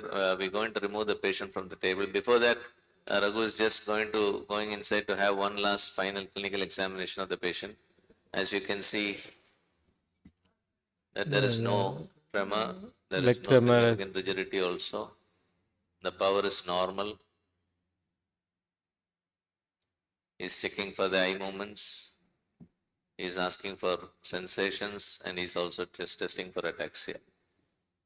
Upper limb coordination. Fairly okay. I think we can accept that.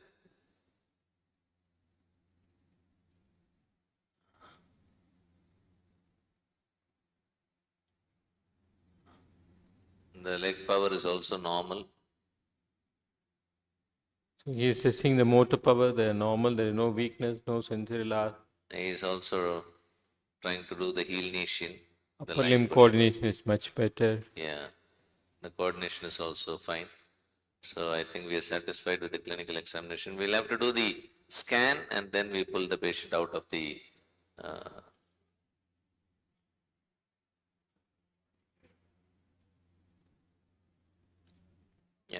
Raghu is happy with the patient, sir. Scan. So we're going to do the scan. The level, let's go. ACPC or lab.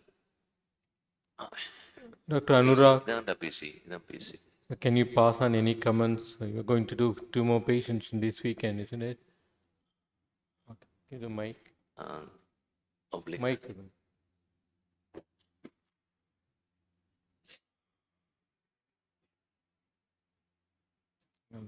Okay.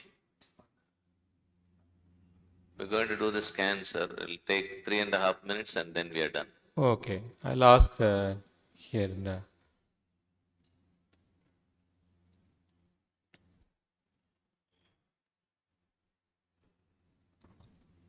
Thank you, sir.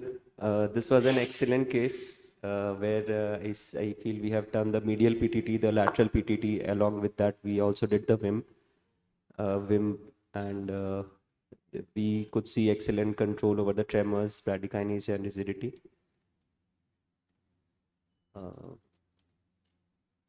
Sir. Okay. Thank you very much. We are also looking forward to your experience next time you share your experience also. Definitely, sir. Definitely. All the best for doing the cases now. Thank you, sir. Thank you, sir. Murali, sir, do you want to pass on any comments?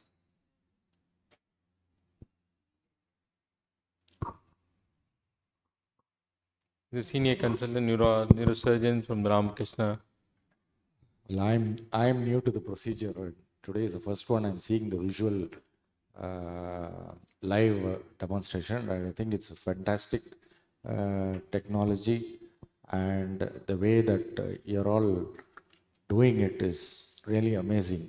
And you can see visibly on the screen what is the immediate effect on the patient's relief.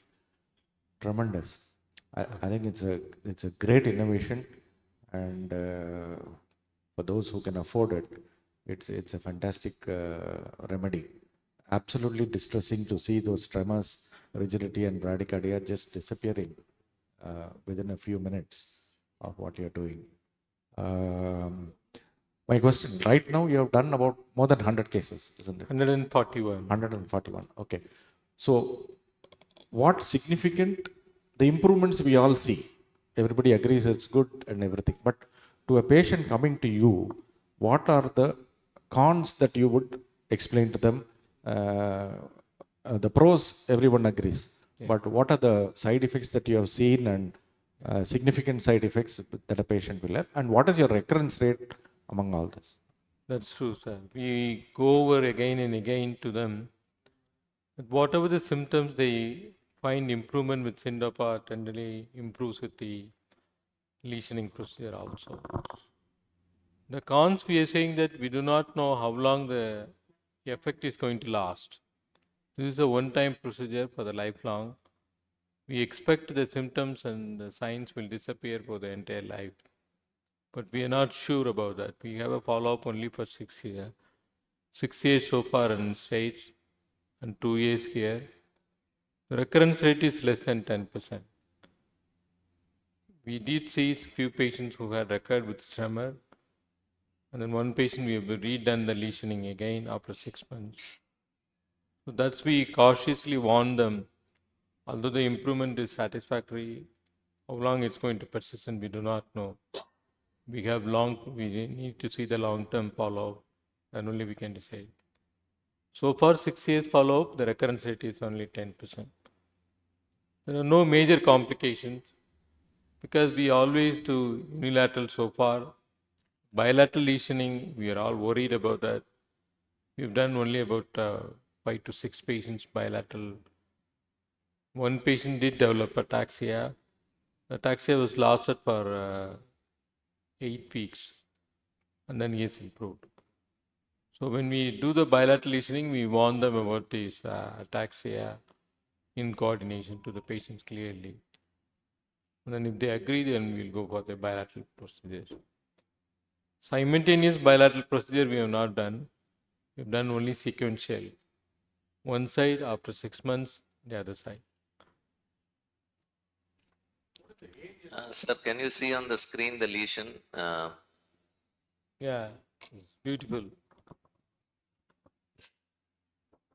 We can see the right side lesion. Yes, sir. You can see the Vim Vivo. You can see that the PTT lesion has grown dorsally. This is the lateral PTT and this is the medial PTT. So we've got a coagulative necrosis also in all these lesions. We've got a coagulative necrosis, and so we are stopping the procedure and we're going to take the patient off the table, sir. Okay. To sir's question, one more thing which we also tell the patient is we expect a good improvement in the quality of life, but do not expect significant reduction in levodopa dosage. There would be some reduction, but do not always expect for reduction in medicine dosage. But we've seen overall there is 30 to 40% reduction in dosage. And we also warn the patient that the disease is progressive and we are not altering the disease. We are only treating the symptoms. Okay, sir. So the left side lesioning is also there? Yes, sir. You can see the other lesion also. And they are not symmetrical. That's very important. They are not symmetrical. One side slightly higher up, the other side is slightly lower. If you do the symmetrical lesioning, then there are higher chance of ataxia. So we are removing the patient, sir. We're going in to remove the patient now from the... Okay, sir. Thank you very much. Congratulations. Very well done, Dr. Vijay and Sir. Dr. Arul. What is the higher age limit, is there anything? Sorry, I couldn't understand. What is higher? Age limit. Is there any age beyond which you will not do? We have done 92 years. Okay. VIP patient, steel conglomerate. He was flown from Bangalore on his own jet. We have done that and he's doing really well now. He's tremor predominant Parkinson's disease. So generally above the age of 75, significant comorbidities are there. They are not the candidates for the DBS.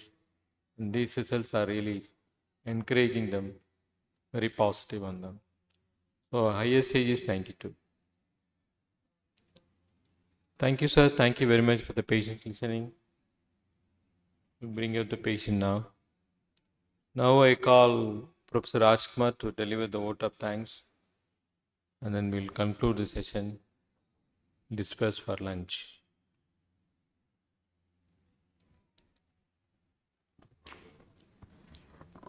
Thank you, sir, for the wonderful session. As we come to the conclusion of this remarkable event, the first Indian International Conference on Ultrasound, it is only fitting that we take a moment to express our heartfelt gratitude to all those who made this conference resounding success. To deliver the vote of thanks, we have with us our highly respected and accomplished neurosurgeon, Dr. P.R. Rajkumar. We welcome you, sir. Good afternoon to everybody. It's my pleasure to deliver the vote of thanks for the first Indian International Conference on Focused Ultrasound Therapy for Movement Disorders.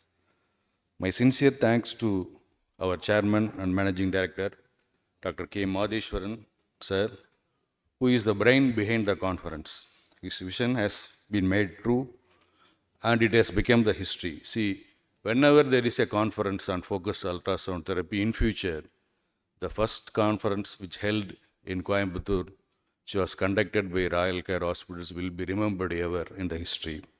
Thanks to Dr. Parandaman, Medical Director, Manisandil, CEO of Royal Care Hospitals, who materialized the conference with the great success.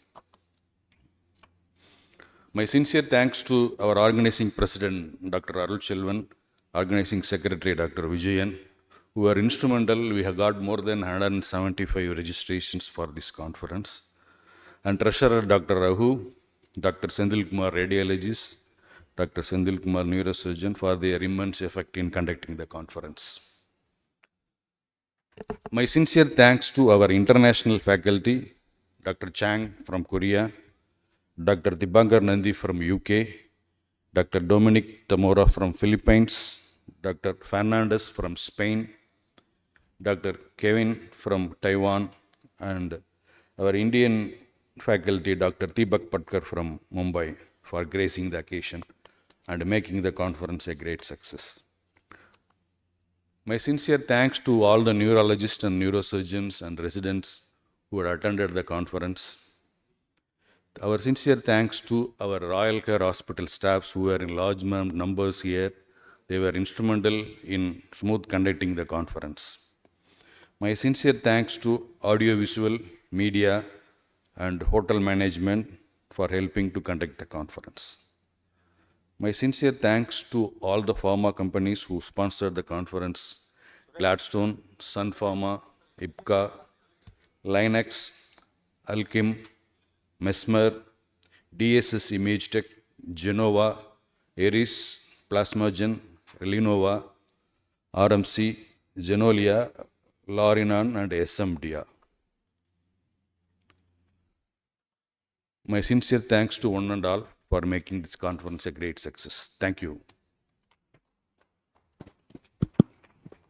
Thank you, Dr. P.R. Rajkumar, sir, for your heartfelt vote of thanks and for acknowledging the collective efforts that made this conference a success. Thank you, sir.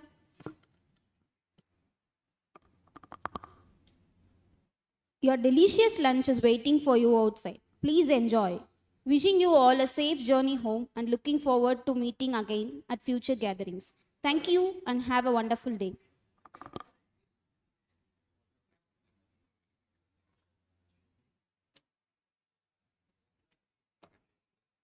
Just patient went for restroom, he will come back now. For you. I request all the participants to collect your certificates at the registration desk.